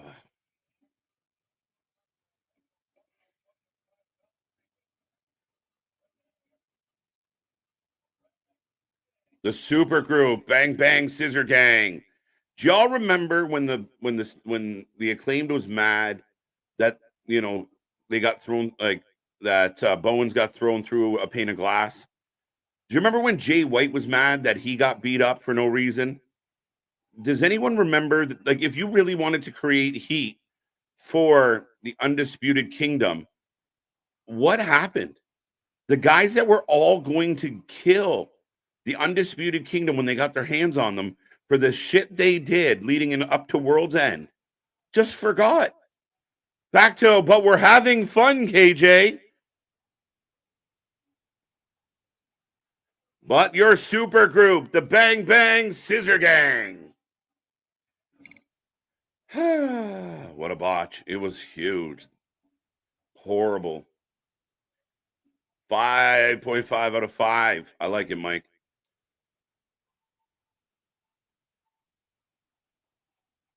I'm all ears, Tony. I'm all ears.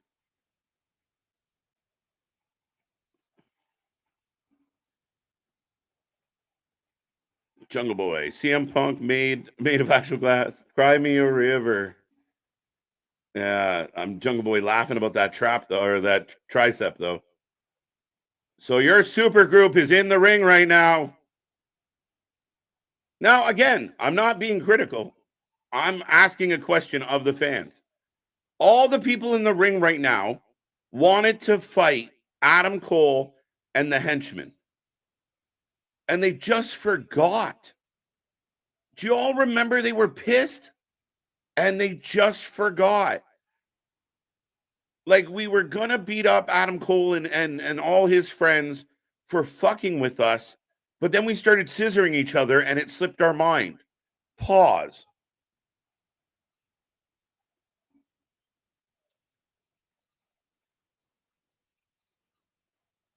Rest in peace, Kyle Fletcher. Can we please have a moment? Yeah, this is fuck. Jericho's GOAT. If you feel that way, great. I used to feel that way, Tony. I really did. Once upon a time, I was a huge fan of Chris Jericho.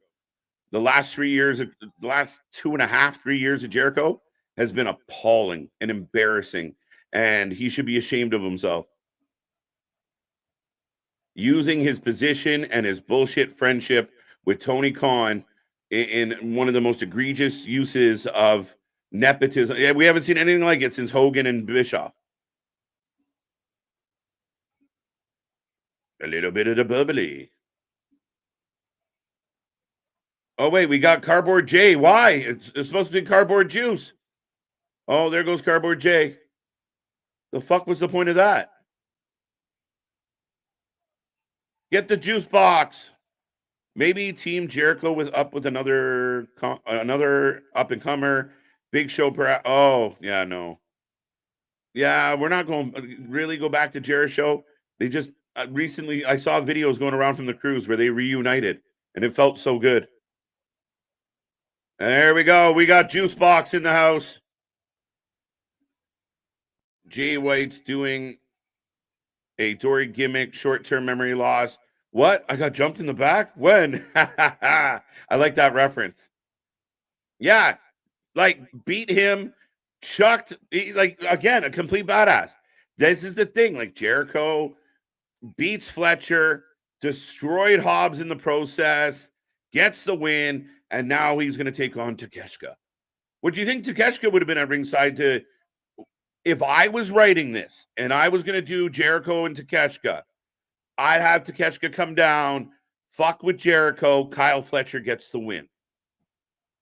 But that's just my fucking take, guys. He still raps. He still raps. He didn't tonight, though. And this segment, I don't know what this segment is for. I don't know, guys. I don't know, Richard. He could team with Adam Page and be the Jerichoholics.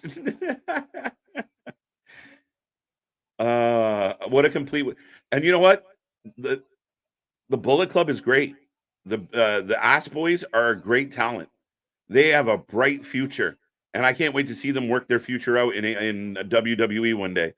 But what was the point of that fucking segment right there? Max Caster, Ben Shapiro. TK just working great, wasting great talent. Chris and Kenny, Jer Omega. Yeah, you know what? That didn't go well either. Y'all remember the promo right before Kenny had to step away due to the diverticulitis? And one of the fucking worst promos of 2023 was Jericho and Kenny together. I like this one, though. I'll give you this one, Tony. That one's good. The Jared Cowboys. So the Guns are family again. Yeah. Yeah. I mean, again, what was the fucking point? What did that segment bring to the show? What are we going to do with that segment? Where is it going to go? Are they feuding with somebody? Am I supposed to be excited that a group of grown men are having a fucking ball of a time scissoring each other? Who are they mad at? Who are they fighting? They're a super group. Where are the heels to take them on? What are we doing? Why are you wasting my fucking time, Tony Khan?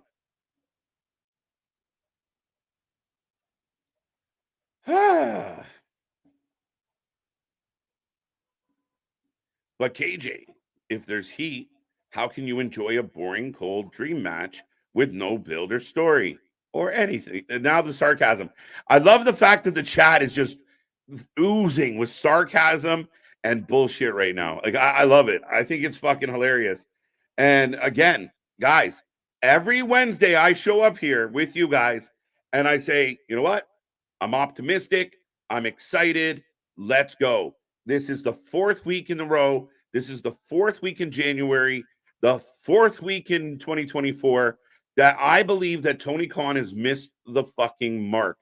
If this is signs of things to come in 2024, AEW is in big trouble.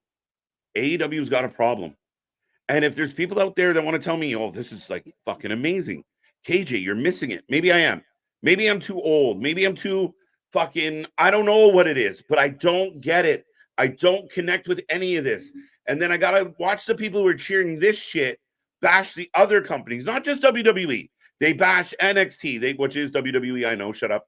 But they bash NXT. They bash TNA. They bash other promotions when those promotions are doing much better than this shit. Tony Khan's fears. We get it, buddy. We get it. We can move on from it now, bud. Thank you.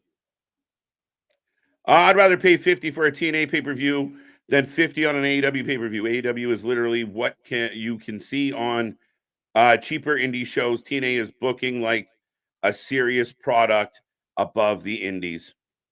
Gamer, this is the best thing you've said all night, my friend. And you're right. You let fight me on this, guys.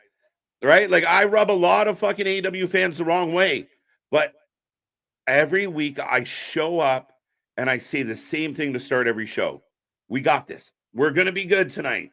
There's gonna be a good one tonight. We're gonna roll tonight. And we don't.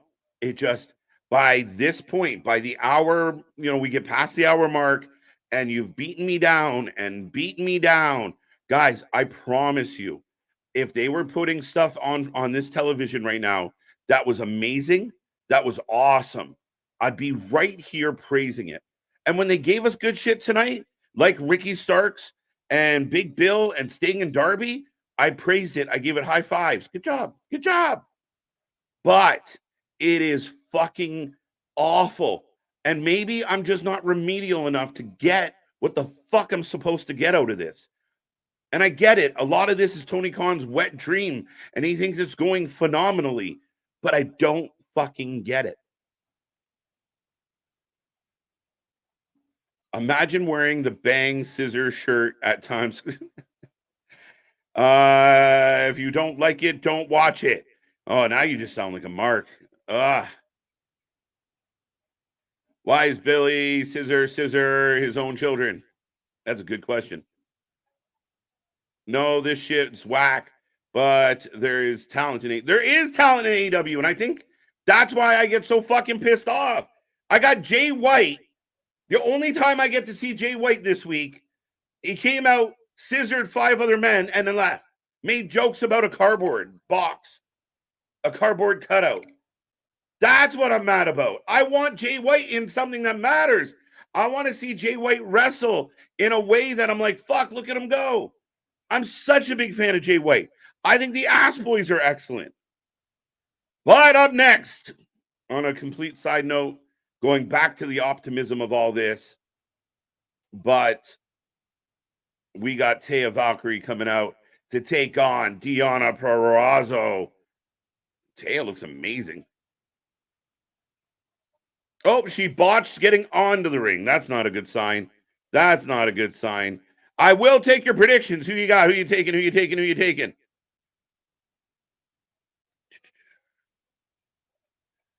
Philip, how you doing? How you doing? How you doing? 0-4 for 2024. Philip, would you agree with that? I know you put it in there, so I'm asking the fans out there, what would you, out of 4 shows in 2024, what is Tony Khan's winning record right now for Dynamite? Does anybody think he had 1 win, 2 wins, 3 wins? Fuck, are you insane to think he had 4 wins? Right now, he's trending 0-4 for me. He's got some work to do tonight. He can save it. KJ, I thought Tony Khan has writers who write the shows every week. Not to my knowledge. And again, I don't think you're getting any of it. I think it's to the wrestlers, though. Like Jericho books Jericho segments. The Bucks booked their segments. Yeah, I'm sure there's some collaboration in there somewhere, but I don't see it, guys. And I don't get it. There doesn't seem to be somebody that goes, this doesn't make sense. Who's married to Jay White? Timeless Tony Storm is at ringside, by the way. And this match is off. I will take a prediction. Are you taking Deonna or Taya? And I'm excited for this one. TNA can't even get their shows on TV, and AEW can. Money. It's your starting point. Give it time. If TNA gets on TV, guys, it's going to change a lot of perspective. But if people are going to base the grading system on whether or not they made it to TV, I'm telling you, Thursdays are better than Wednesdays for what we're getting on the TV. I have fun on Wednesdays because I get to fucking sit here and rant and rave about it. But my God, if I wasn't doing this, I probably wouldn't be watching at this point.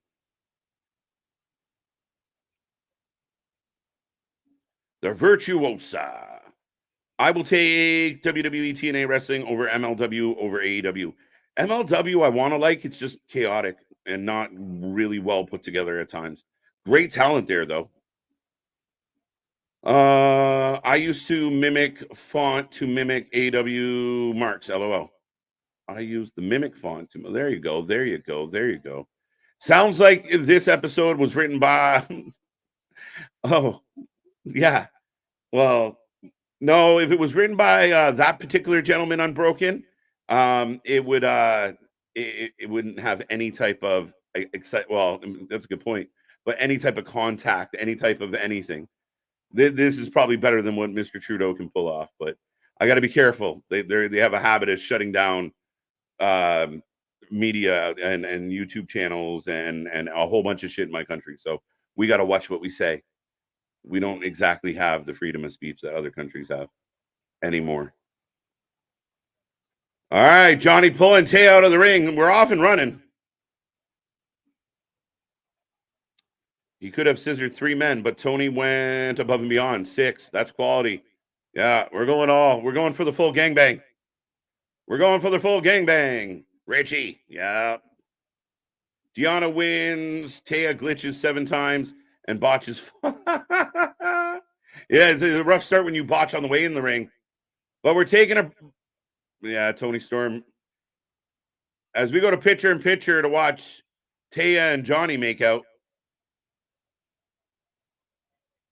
Bum, bum, bum. This is crazy. What in the world? Taya Valkyrie's hair, what color is that? Do you... Come on now. It's very vibrant. I'll give you that. Jay White. I saw Ringsider Anthony in here, and I want to click on his comment because it was facts. Where's my buddy? Where's my buddy? Where's my buddy? There it is. Jay White, Impact. Yeah. Jay White's run in Impact was outstanding. Yeah, him with ABC, with the Bullet Club in Impact. He was a leader. He was a badass. He had good matches. It was interesting. You wanted to know what was next. Jay White, the only time I'm getting Jay White this week is he's out here scissoring other men. Where is the fuck? Oh, what a big deal. Jay White could have went to WWE. He chose. What a steal for Tony. All right, what are you going to do with it, Tony? That's why when people talk about Mercedes Moné, Sasha Banks signing with AEW, I go, let it happen. Because all the AEW marks will fucking make a mess in their pants, get all excited, will make a big deal about it, and 3 weeks from now, 4 weeks from now, Sasha will mean nothing. Just like Jay White. Will Ospreay, I'm praying that Tony can't fuck up Will Ospreay, even if he tried, right? I'm praying you don't fuck up Will Ospreay. I want to start that one. That one made me laugh. Good job, Mike. ABW, all botch wrestling. Here's what makes me mad, Tony, is that I don't think it needs to be this. I don't think it should be bad. I think there's so much fucking talent in this company that we could be enjoying these shows. But I'm going on the record. Right now, as I sit here, AEW is 0 for 4 in 2024. 4 for 4. AEW never been better. Dream matches galore. Right. We almost need like a code symbol. Like, so I know y'all are fucking around because I'm like, are you? Oh, no, it's C-Money. It's a joke. That's good. I had to read your name. Mike. Jericho Ospreay. Yeah. How long before Jericho and Ospreay are at it again? Fucking hell. Another example of Jericho being stupid. Jericho tried to turn himself babyface against Ospreay. Ospreay was at home. Who did you think the fans were going to cheer for? But Jericho wanted to do the Freddie Mercury spot. So they made him a babyface. They made Callis and Ospreay the heel. And the fans still cheered for Ospreay. Do you see the fucking problems with this company right now? Are we getting it yet? Deonna's definitely going to win. Deonna cannot lose this match. Big clothesline on Taya. Back out of commercial, by the way. Bring back WCW. I wish if anybody with a substantial amount of money can hear me, phone Eric Bischoff and get WCW off the ground again, just to fuck with Tony.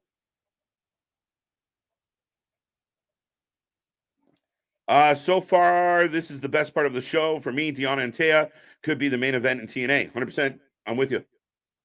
This was the match I was the most looking forward to about tonight. And the sad part for me is this is just a stepping stone on the way to Tony. But this was the most excited I was for tonight.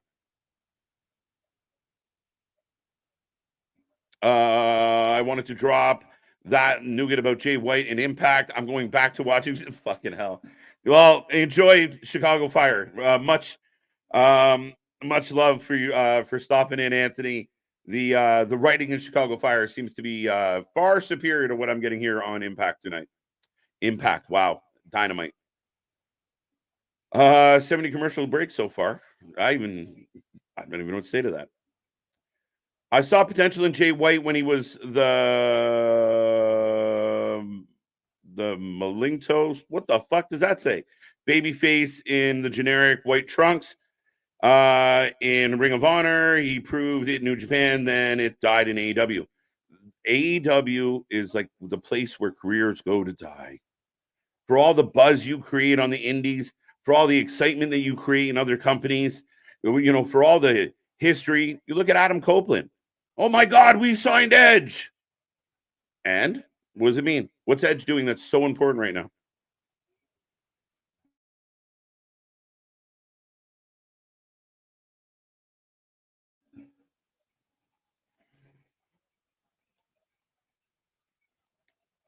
As we got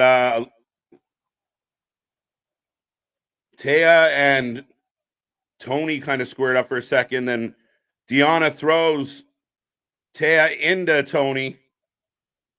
Miss clothesline, axe kick, pump kick. Tony saying someone is pissed in her seat. Wow. Look at this.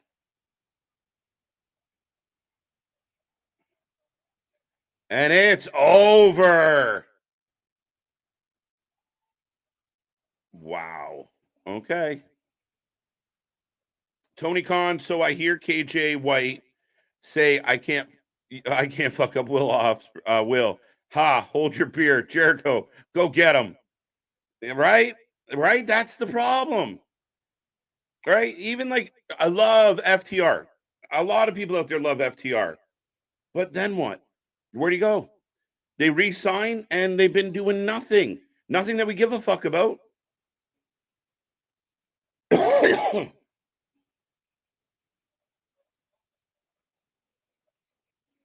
We're going back to the back with Renee Paquette. I'd say that match was decent. I'm not mad at that match.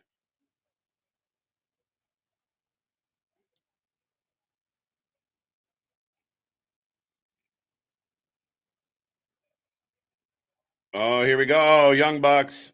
And bathroom break for everybody. And the Young Bucks' new thing with their gimmick is they're on the headsets. The headset's plugged into their pockets, by the way.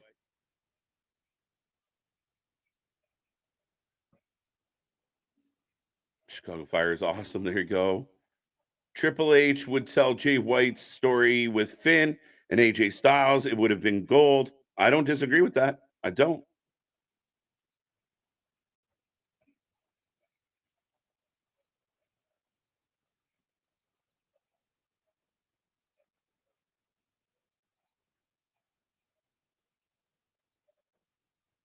Did the Young Bucks paint on goatees? Stretched her hard.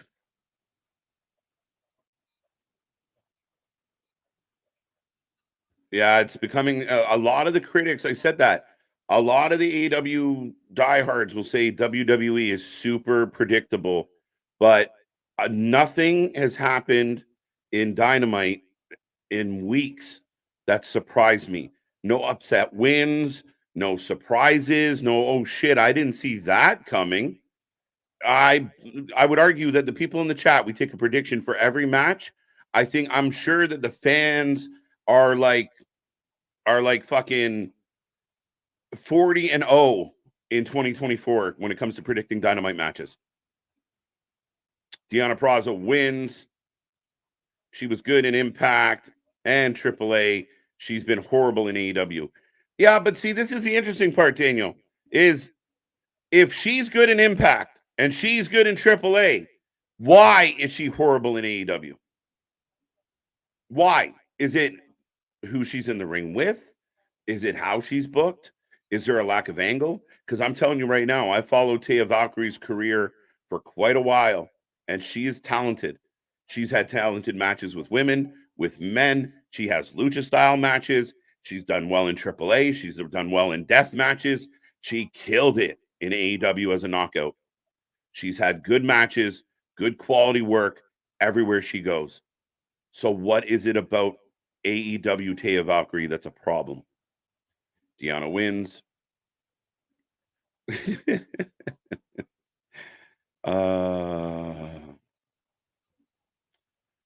These clowns are cheering for Johnny, whatever he's called. Yeah, Johnny boyfriend now. Johnny boyfriend. I have no idea. I wish that Deonna Taya match was better. It was just a little flat, right?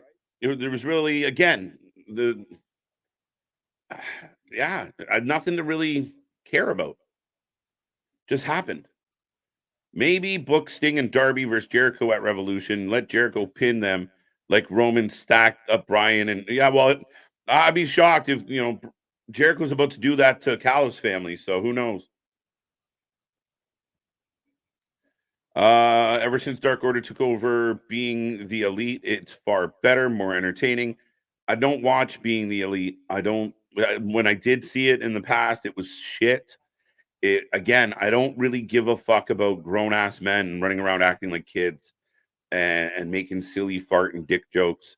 There's a level, there's a limit. And to me, the Young Bucks, I don't like them. They come off like arrogant little fucking assholes. And I don't like them. I can't get my head around them. I don't get what people see in Matthew and Nicholas. And even now with this heel turn that they're trying, it sucks. They said we've been back for a month. I don't think it's been a month, but if it's been fucking terrible. AEW Dynamite is predictable. Got that one. Leech Sting, really? Change Sting's name to Jericho. Facts. We're back to Dynamite. We got fire. And here comes Joe. So here comes my question again. In the realm of trying to be logical with the wrestling. Last week, Joe only showed up to one of the matches. He chose to hang out for Page's match, not Swerve's. This week, he's only showing up for one match. He's showing up for Swerve, not Page. Why? Wouldn't he be interested in both matches? I don't know. Just being picky. Love the sticker. Come, Johnny. Johnny Hungry is the best. Taya is not very good. She is good. She's not good here. I don't know why. It sucks. Sting's taking the L, guys, and I wouldn't be shocked. My prediction right now is Sting and Darby are going to lose the AEW tag titles to the Young Bucks at Revolution, and they're going to not only retire Sting, they're going to become tag team champions, which is fucking devastating. But here comes Swerve. Who, let's be honest, right now, he don't look like he's swerving at all. He's walking straight. He's intense. He's ready to go. Timeless Tony is the best thing in AEW. She's the best thing in the women's division. She's one of the few things on the show that has personality. One of the few things on the show that's unique. Not just a wrestler in gear that shows up, does a match, and leaves. I admit all of that, Smile Mark. I'm with you. Yeah. Get them off. Get them off TV. Like, to me, the Young Bucks right now, fuck, they belong in Chase U with that kind of bullshit. It's just dumb shit. It's not good. Look, another person saying Vince Russo. The show has got so bad that multiple people are bringing up Vince Russo. We should start that hashtag. Vince Russo to AEW. Hashtag. Let's go. It's crazy to me. Sting is a leech. It was fucking brutal. The biggest fucking leeches in the company are standing there looking like idiots with headsets on. Now we're going to find out. So the crowd loves Swerve. The crowd's been behind Swerve. So to bring out who I think they're going to bring out doesn't make sense to me, but here he comes. RVD. One of a kind.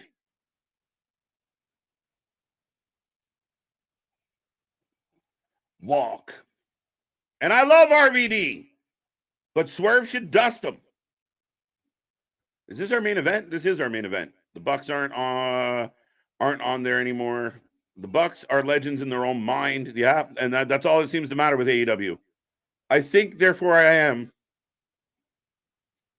When the Bucks put out the Christian as fuck shirts, I was thinking, apparently, you two need to. Fair enough. I won't go too far in that rabbit hole. But RVD is in the house to take on Swerve Strickland. Interesting. I guess Ric Flair was not available for this one. The whole fucking show. And Tony paying the rights for Walk. Right? It's so funny. I love RVD. What the fuck is this main event? Again, I will ask you guys. We got about 100 people hanging around. We got Page up on the screen.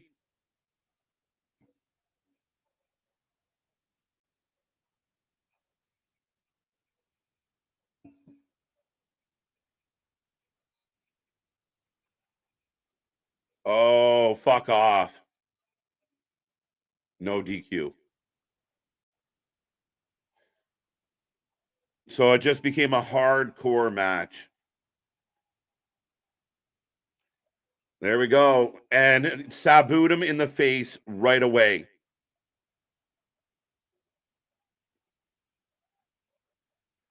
Oh.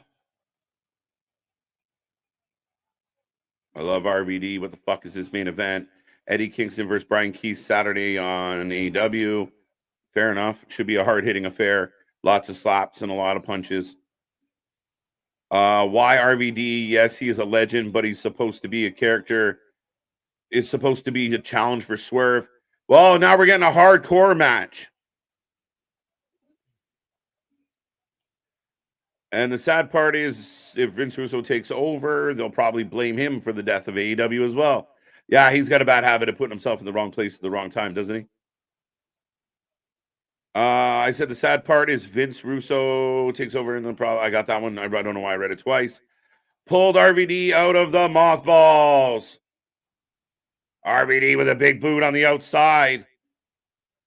Serious question, KJ. Who's hotter right now, Trick Williams or Swerve Strickland? I'm going to give the nod to Swerve just because he's doing it on a bigger stage, on a bigger level. And if done properly, but you overshadow Swerve with this booking right now. You book him in a hardcore match, and now all the fucking skid marks that are in the building are cheering more for RVD than it doesn't make sense. None of this makes sense. Only half of Pantera's still around. It is a bit sad. Let's go. The fans are chanting for tables. You know what strikes me as odd with this, guys? Here's what really fucks me up and where I get really confused with people. People will say, AEW's the more sports-based wrestling, the more real pro wrestling. Back in the day, it's not the WWE and their sports entertainment bullshit. But I really struggle because the real pro wrestling wasn't a whole bunch of hardcore matches. We're not a whole bunch of fucking tables matches.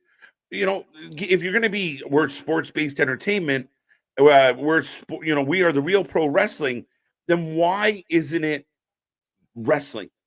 Straight up fucking wrestling. Why all the gimmicks? Why all the tricks? It's contrary to what your mission statement is. They should have advertised this. You're not wrong, AJ. They advertise Page and Leone, but they don't advertise RVD versus Swerve in a hardcore match. The crowd's loving it, though. The Bucks were good when they made fun of wrestling, not this mess. Scott, good to see ya. And like I said to the folks earlier, Scott will be stopping by, I believe, tomorrow to talk to me about his time on the Jericho cruise. So good, and thank you again, man. We appreciate all the super chats.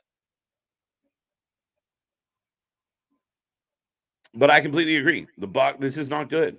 Not good. None of this is good. I agree, Jinder. What? Didn't AEW say it wasn't wrestling? It was something different? No, it actually told us that this is the real wrestling. We are sports-based wrestling. We are going to give you real pro wrestling. Yeah. RVD is my boy. I love RVD. Don't get me wrong, guys. I don't want to. It's so hard to shit on this because Swerve versus RVD, which we are in picture right now, it's hard to boo it. It's hard to be mad at it. And the crowd in the building's loving it. AEW equals ECW low budget, which is hilarious because ECW was in bingo halls. Fucking hilarious. RVD may be older, but he putting on a show. I don't want to take anything away from RVD. My only thing is, if you have a guy who is destined to be a world champion and he's on the uprise and is one of the most popular men in your entire company, this is not the best situation to put him in. People are more excited about the tables, more excited about RVD. It's kind of overshadowing Swerve a little bit, except we're going to get behind him now. But at this point in history, where Swerve is at in his career and where RVD is at in his career, Swerve should absolutely dust RVD. You make it hardcore? Fuck, that should be advantage Swerve. Damn. Morales, enjoying it. We'll see. Let's see if my button works. Oh, see if that works. Wrestling for life. It's almost like TK has no idea what he's doing. Almost. Don't maybe. I don't know.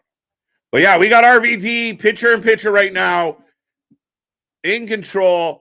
Now remember, Samoa Joe and RVD have some history too, right?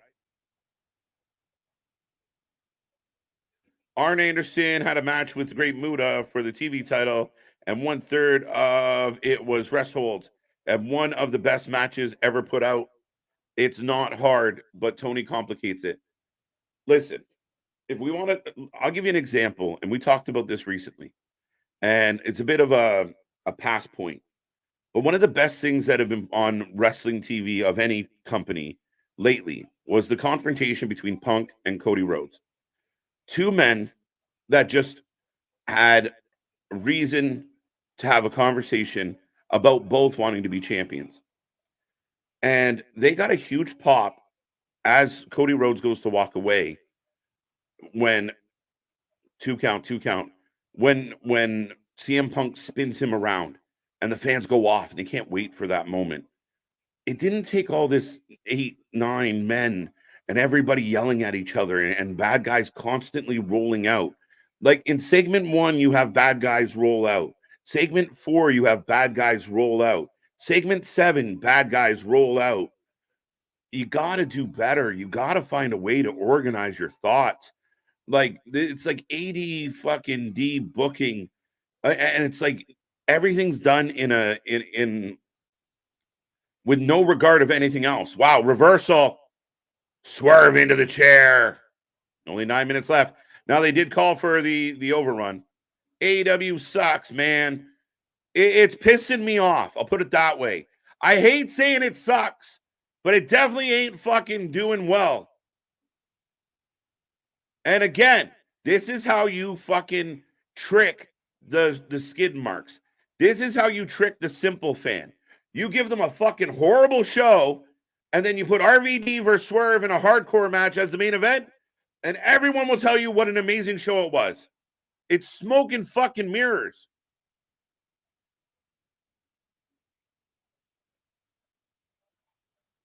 Yes, absolutely, Small Mark. So it's interesting, right? I'll give him that. RVD overshadowing Swerve 150%. I am enjoying the match. I will say that. I hate to say it. The match has been okay. It's been kind of fun. If you look at the match as a standalone thing, it's highly entertaining.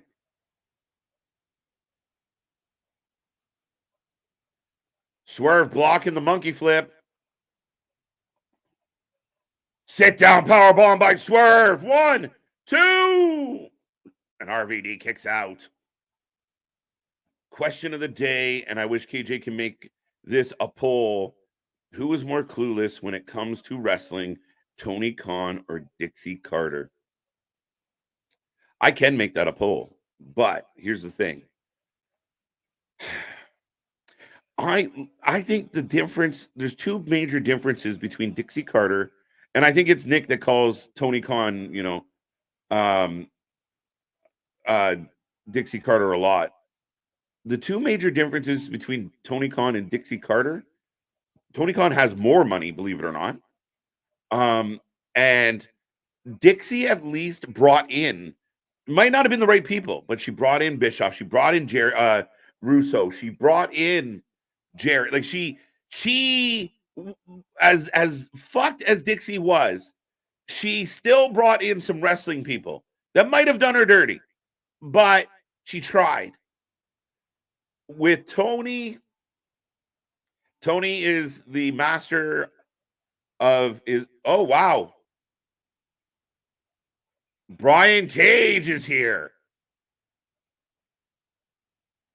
and here comes Hook to take on Brian fucking Cage.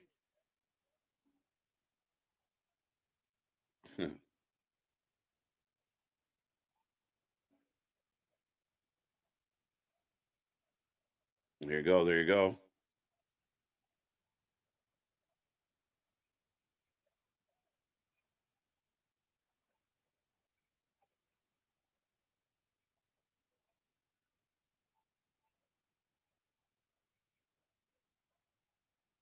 RVD watching the ramp, Swerve up from behind. And Tuck. So again, in a night where you could use, wow, almost 2. In a night where you should be trying to make Swerve look amazing, he's completely overshadowed by everything around him. As we're going to a commercial with 2 minutes on the clock, maybe AEW, or it was Excalibur just saying we're staying. Robert's having fun. Yeah, definitely. I see FTW title as their version of the hardcore title. No, not really, though. Not even. It's not really a title that they acknowledge. It's not one of their titles. Jacksonville Dixie. There you go, C-Money. I just do not get AEW booking, Casey, man. I sit here every Wednesday, and I'm with you, man. I'm scratching my head. Like, maybe I'm just dumb. Maybe I don't fucking, maybe I'm not cool or hip, and I don't get it. The fans are chanting for tables.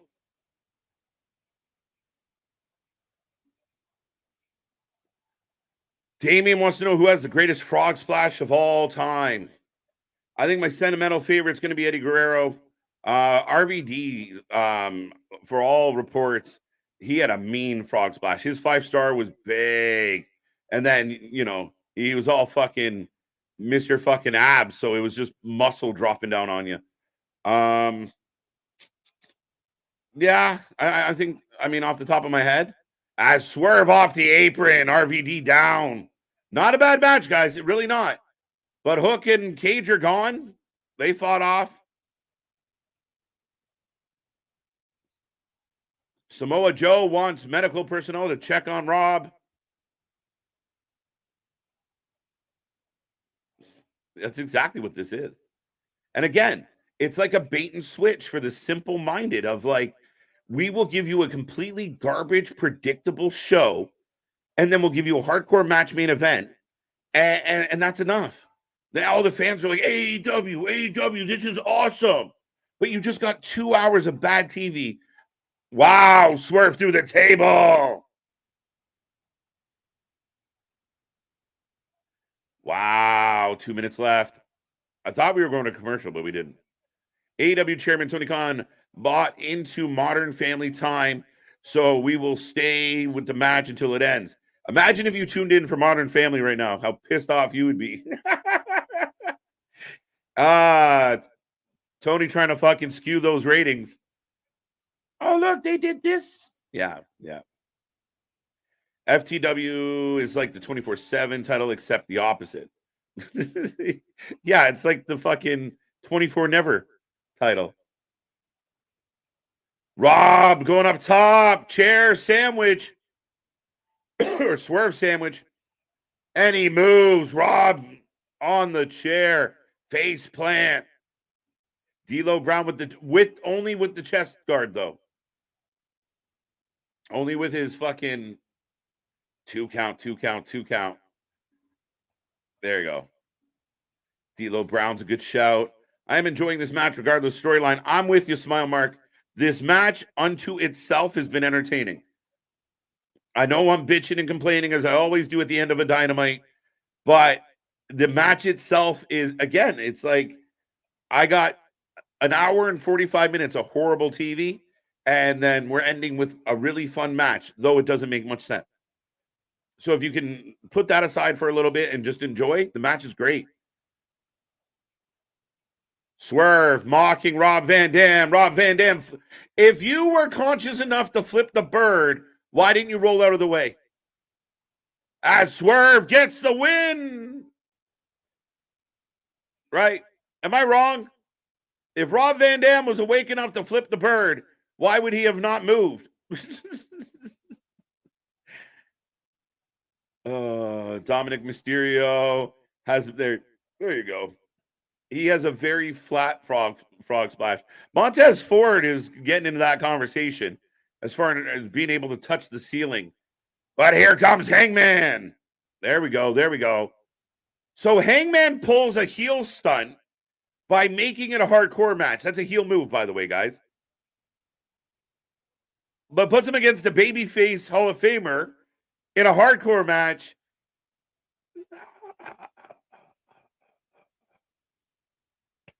I don't know. Maybe I'm just...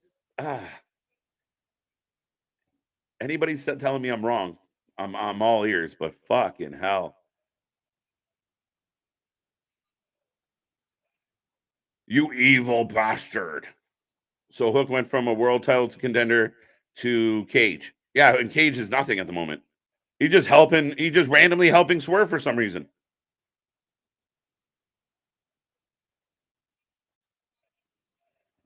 Our Buffalo Tolerance, A91. It's not you, bud. Anyone with 2 brain cells to rub together can tell AEW has been sucking lately. We're just waiting for it to get better. We're hoping. And again, I don't want AEW to go to business. I don't want it to leave. I want Dynamite to get better. Get better. Please get better. Tony Khan, make some of this make sense. You're right. I don't get it, Swerve.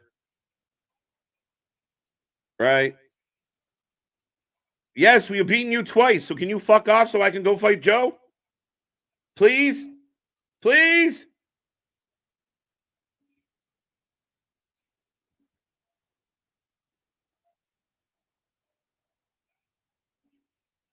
RVD and D'Lo Brown, best frog splash. The 5-star was killer, though. AW should bring back El Dandy and Super. There you go. Hey, it might happen. Hold tight. He's trying to get the numbers up. Yeah, exactly. Bleed into Modern Family and start, and take a little bit from Big Bang. Now, this is wrapping up. We're still in a promo. We're going back and forth. It looks like we're going to get another Page Swerve match. Page is going to get his win back, guys. Page is going to get his win back.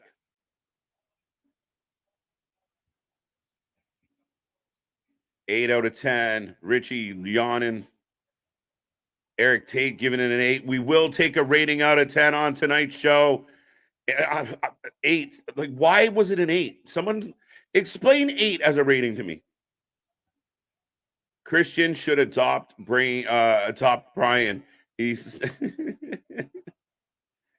so next week we get Ricky Starks, Big Bill taking on Jericho in another match as he takes on Takeshita. I wish other wrestlers got booked as much as Jericho does. And we're getting a trios match. CMLL taking on the Blackpool Combat Club. And Tony Khan has a huge announcement.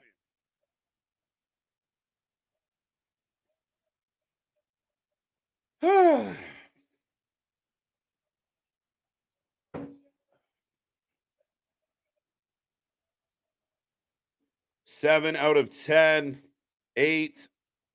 Nobody wants to hear from him.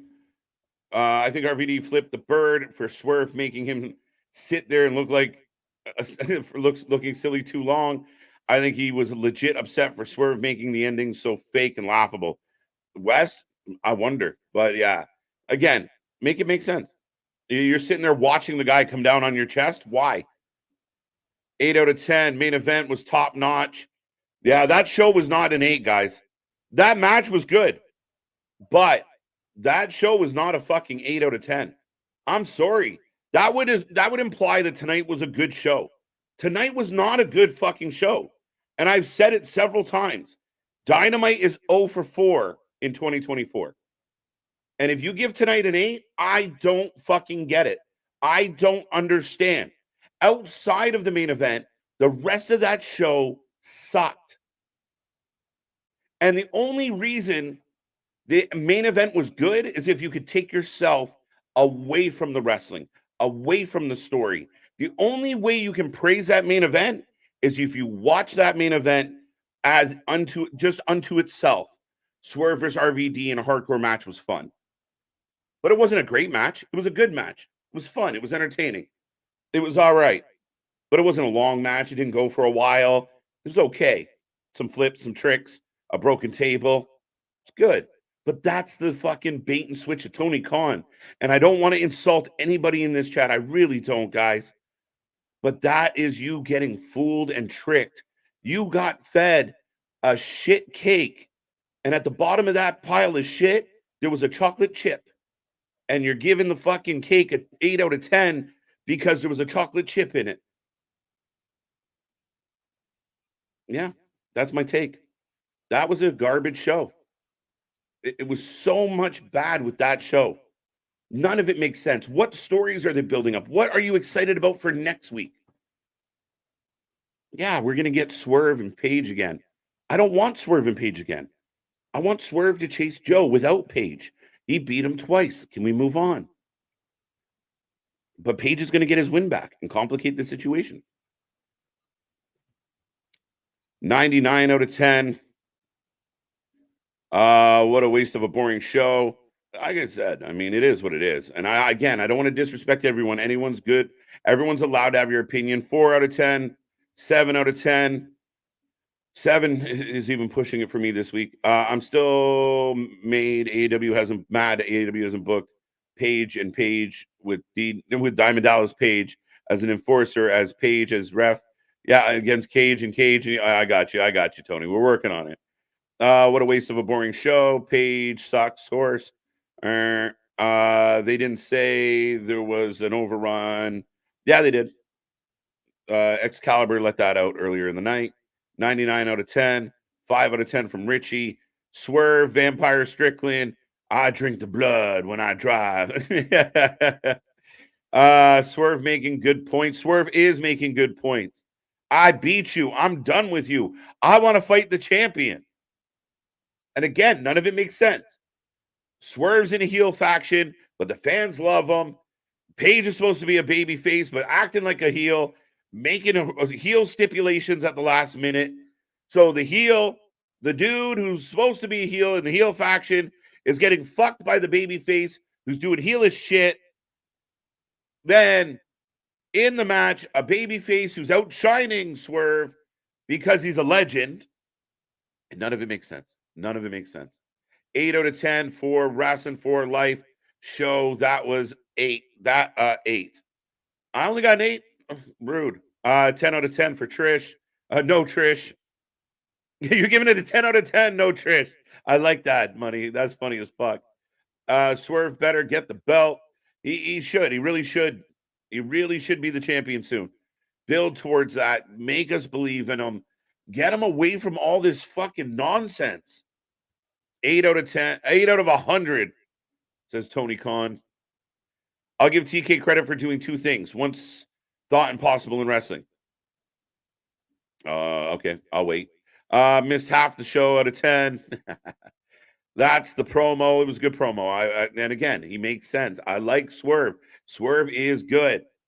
If wrestling is real, Swerve is the dumbest person ever. Would I accept a match as versus a guy I've beaten twice? Again, if you want to talk about being AEW is the sports-based wrestling out there. It's not that silly entertainment shit. You know, we got Seth Rollins trying to convince Cody to fight him. Cody's like, I already beat you 3 times. The fuck am I going to do that for? Swerve Hangman 3. Oh man, I hope Swerve don't lose. He is. Swerve is going to give the win back. I'm convinced, Richard. Swerve is going to give his win back. 6 out of 10, I guess. What stories would be developed for Mercedes? None. Even Tony and Deonna's story involves friendship. Who is Sasha's friend in AEW? Exactly. It's going to be very interesting. And again, Sasha goes there, and I'm sorry, but when you say things like, I just want to, what's best for my career. Well, I'm sorry. You got stars walking out into full arenas, big buildings, stacked with people. And then you got the other company with 1,900 people and less than half the audience that gives a shit. It's tough. It's a tough sell. It's all about this. And Tony will give more of this than anybody. Swerve owned that promo 100%. He's a much better promo than Page. Great wrestling show or greatest wrestling show? Pick one. What? Forgettable out of 10. All these no rhythm, having marks, trying to swerve in the. I like that. Why does AEW speakers sound blown? It's just the audio setting. They're not clicking in and out properly, and they're tapping into the PA system, so it doesn't come through the TV sounding good. 6 only for that last match. I gave it for RVD. I love RVD, and I did enjoy the main event. I thought the main event was fun. It just, on the grand scheme of things, being a picky wrestling critic, I guess, it just didn't make sense. I give TK credit for doing two things that I thought impossible in wrestling. Bring back CM Punk. Make Jinder Mahal the most over wrestler in the world. Facts. He did both those things. Yeah. Mostly to his detriment, funny enough. 6 out of 10. Negative 8 out of 10. Yeah, should be at least 9.8. Not sure what out of 10. Yeah, for me. That show really lacked something. The main event was most likable part. If Tony's having to buy overruns and inflate the ratings to look better than they actually are, then they've got bigger problems. Yeah, but that's what you're seeing. If you guys look at the ratings and you cut out the opening part and then you cut out the end, the overrun, the average is lower than it seems. Fans are getting all excited for 850,000, 890,000. Like, again, that the fact is you're 4 years in and your numbers have not moved. Your eyes are closed. My eyes are wide open. And I don't know specifically what you're referring to there, Robert, but I would argue that a lot of AEW fans' eyes are closed. That Tony Khan could walk out in the middle of the ring and throw up and walk off, and AEW fans would give the show 8 out of 10. That's what I believe. That no matter what AEW does, there's certain fans out there that will not be honest about it, will not look at it and go, fuck, I wish Tony would have done better. And it's not making you a bad fan to be critical of the product you're getting. You're allowed. It's expected. You are consuming this entertainment. You are paying the money. You are helping putting money in their pocket. You have every right as a fan to be honest about it. And my eyes have been wide open for 4 years. I've been on fucking YouTube for years now, a few years doing this. We've been on this channel for 2 years alone doing this. And it just keeps getting worse. I want to go back to the times where I was singing at the end of a Wednesday. What a fucking night. What a show. What a Dynamite. I want to go back to those nights. I want to go back to that time. And this isn't it. As far as I'm concerned, AEW and Tony Khan are 0 for 4 in 2024. And I'm sorry, I'm not the fan that you can give me a conflated bullshit main event and go, well, the whole show was amazing because the last 15 minutes was entertaining. Can't do it. I'm not sure how Swerve was supposed to wrestle tonight. He could have wrestled anybody. You don't have to bring in Rob Van Dam to do it. I'm not even mad about our Rob Van Dam being the guy because it was a fun match. But again, you got this guy that Swerve, the whole fan base is behind, and they all want to Swerve when they drive. And he completely gets outshadowed by RVD for the first portion of that match. You could have brought in other people. Where are Adam Page's actual friends? Oh, wait, you don't have any left. You couldn't bring in Vance. I know it would have made a great main event, but fuck. What would have? We'll get past that. 4 to 10. KJ, you know what AEW reminds me of is terminally ill patient. Oh, I hope it's not dying. I'm only critical because I want it better. I'm only shitting on what I see because I want better. Like I just explained. And again, if it makes me a foolish fan or too critical, I'm sorry. But I'm struggling. I'm struggling with the continuity. I'm struggling with how this all makes sense and fits together. But Vince McMahon has, yeah, it's facts. The Sports Entertainment Wrestling gave us some good ass matches for years, 100%. 6, only the last match. Where was Joe tonight? Joe was at ringside. He was on commentary for the main event. Was the chocolate chip? You get a bonus if it. Yeah, there you go. There you go. There you go. Adam Page sucks.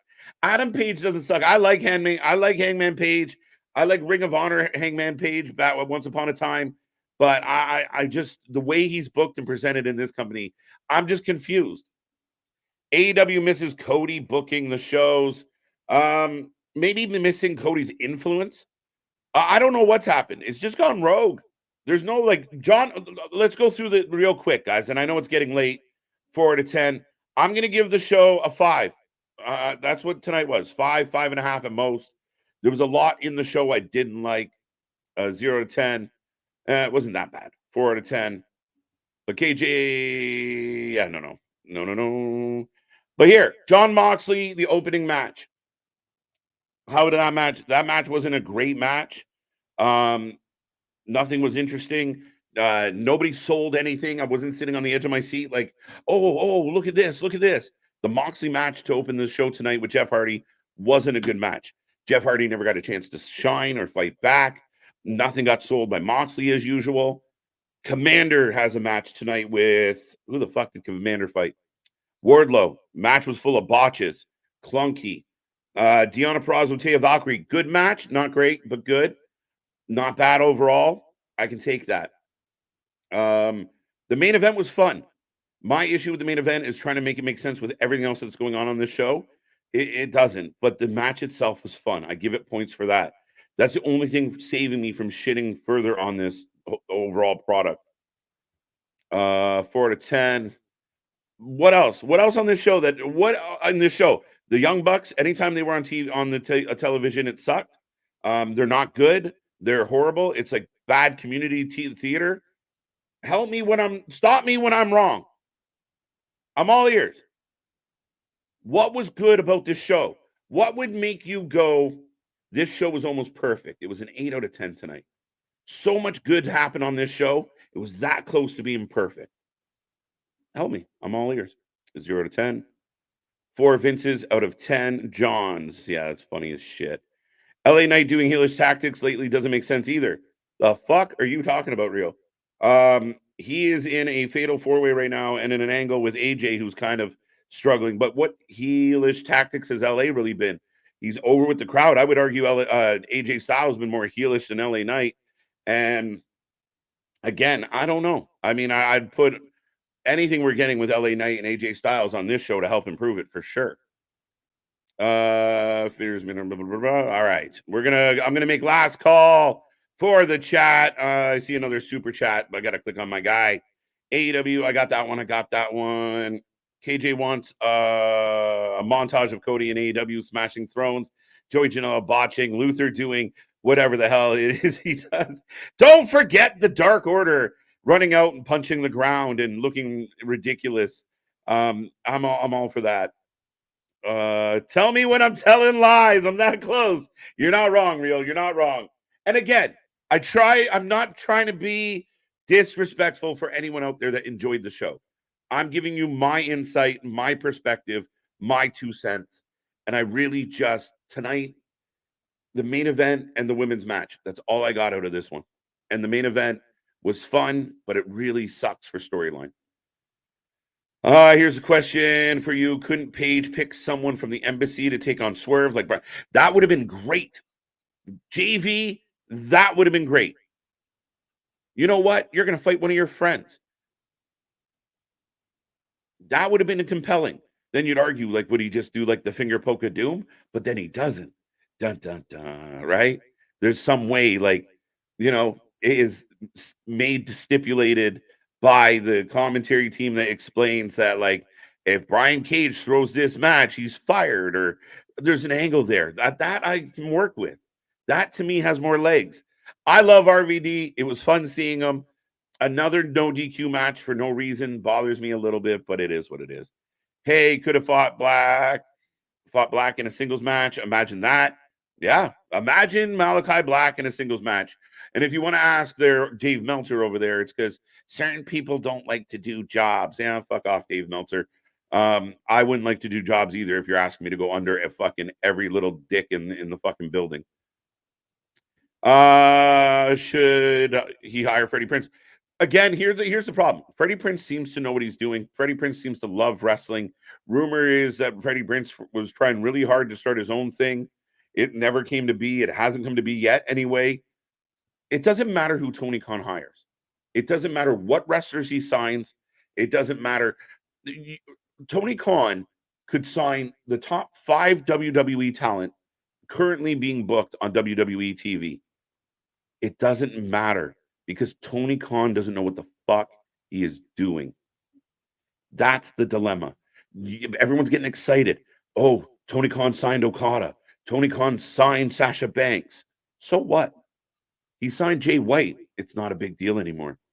The only thing I got Jay White doing tonight was scissoring other people. What the fuck are we doing? These guys were pissed off, and you had a chance to make the Undisputed Kingdom the biggest heel faction in the industry, and everybody that was mad at them started scissoring each other. If I'm wrong for thinking that way, guys, I'm all ears. How did Deonna Purrazzo win her match? She a really interesting submission.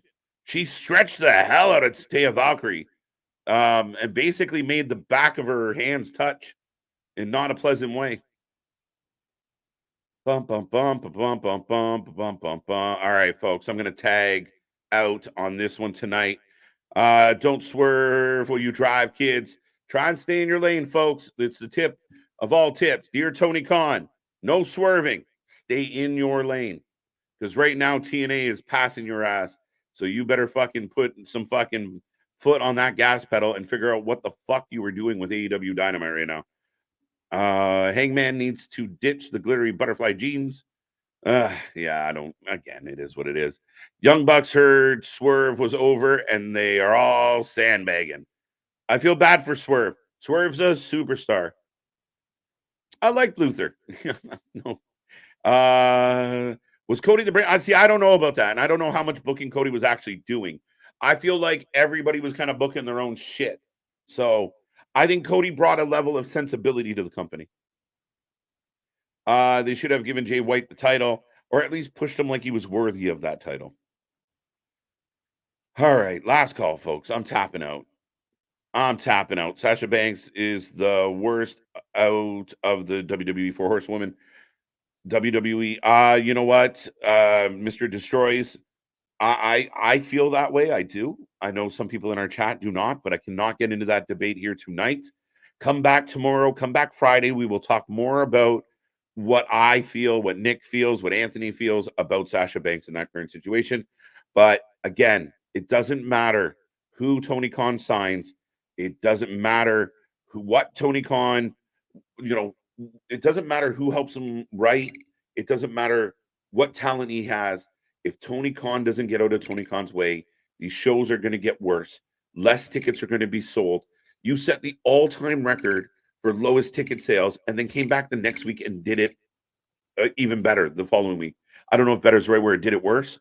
But at the end of the day, it is Tony Khan guiding this ship. And I think he's the dude driving the Titanic. And he knows the iceberg's there, but he thinks he can miss it. And he's really not going to miss it. He needs to do something better.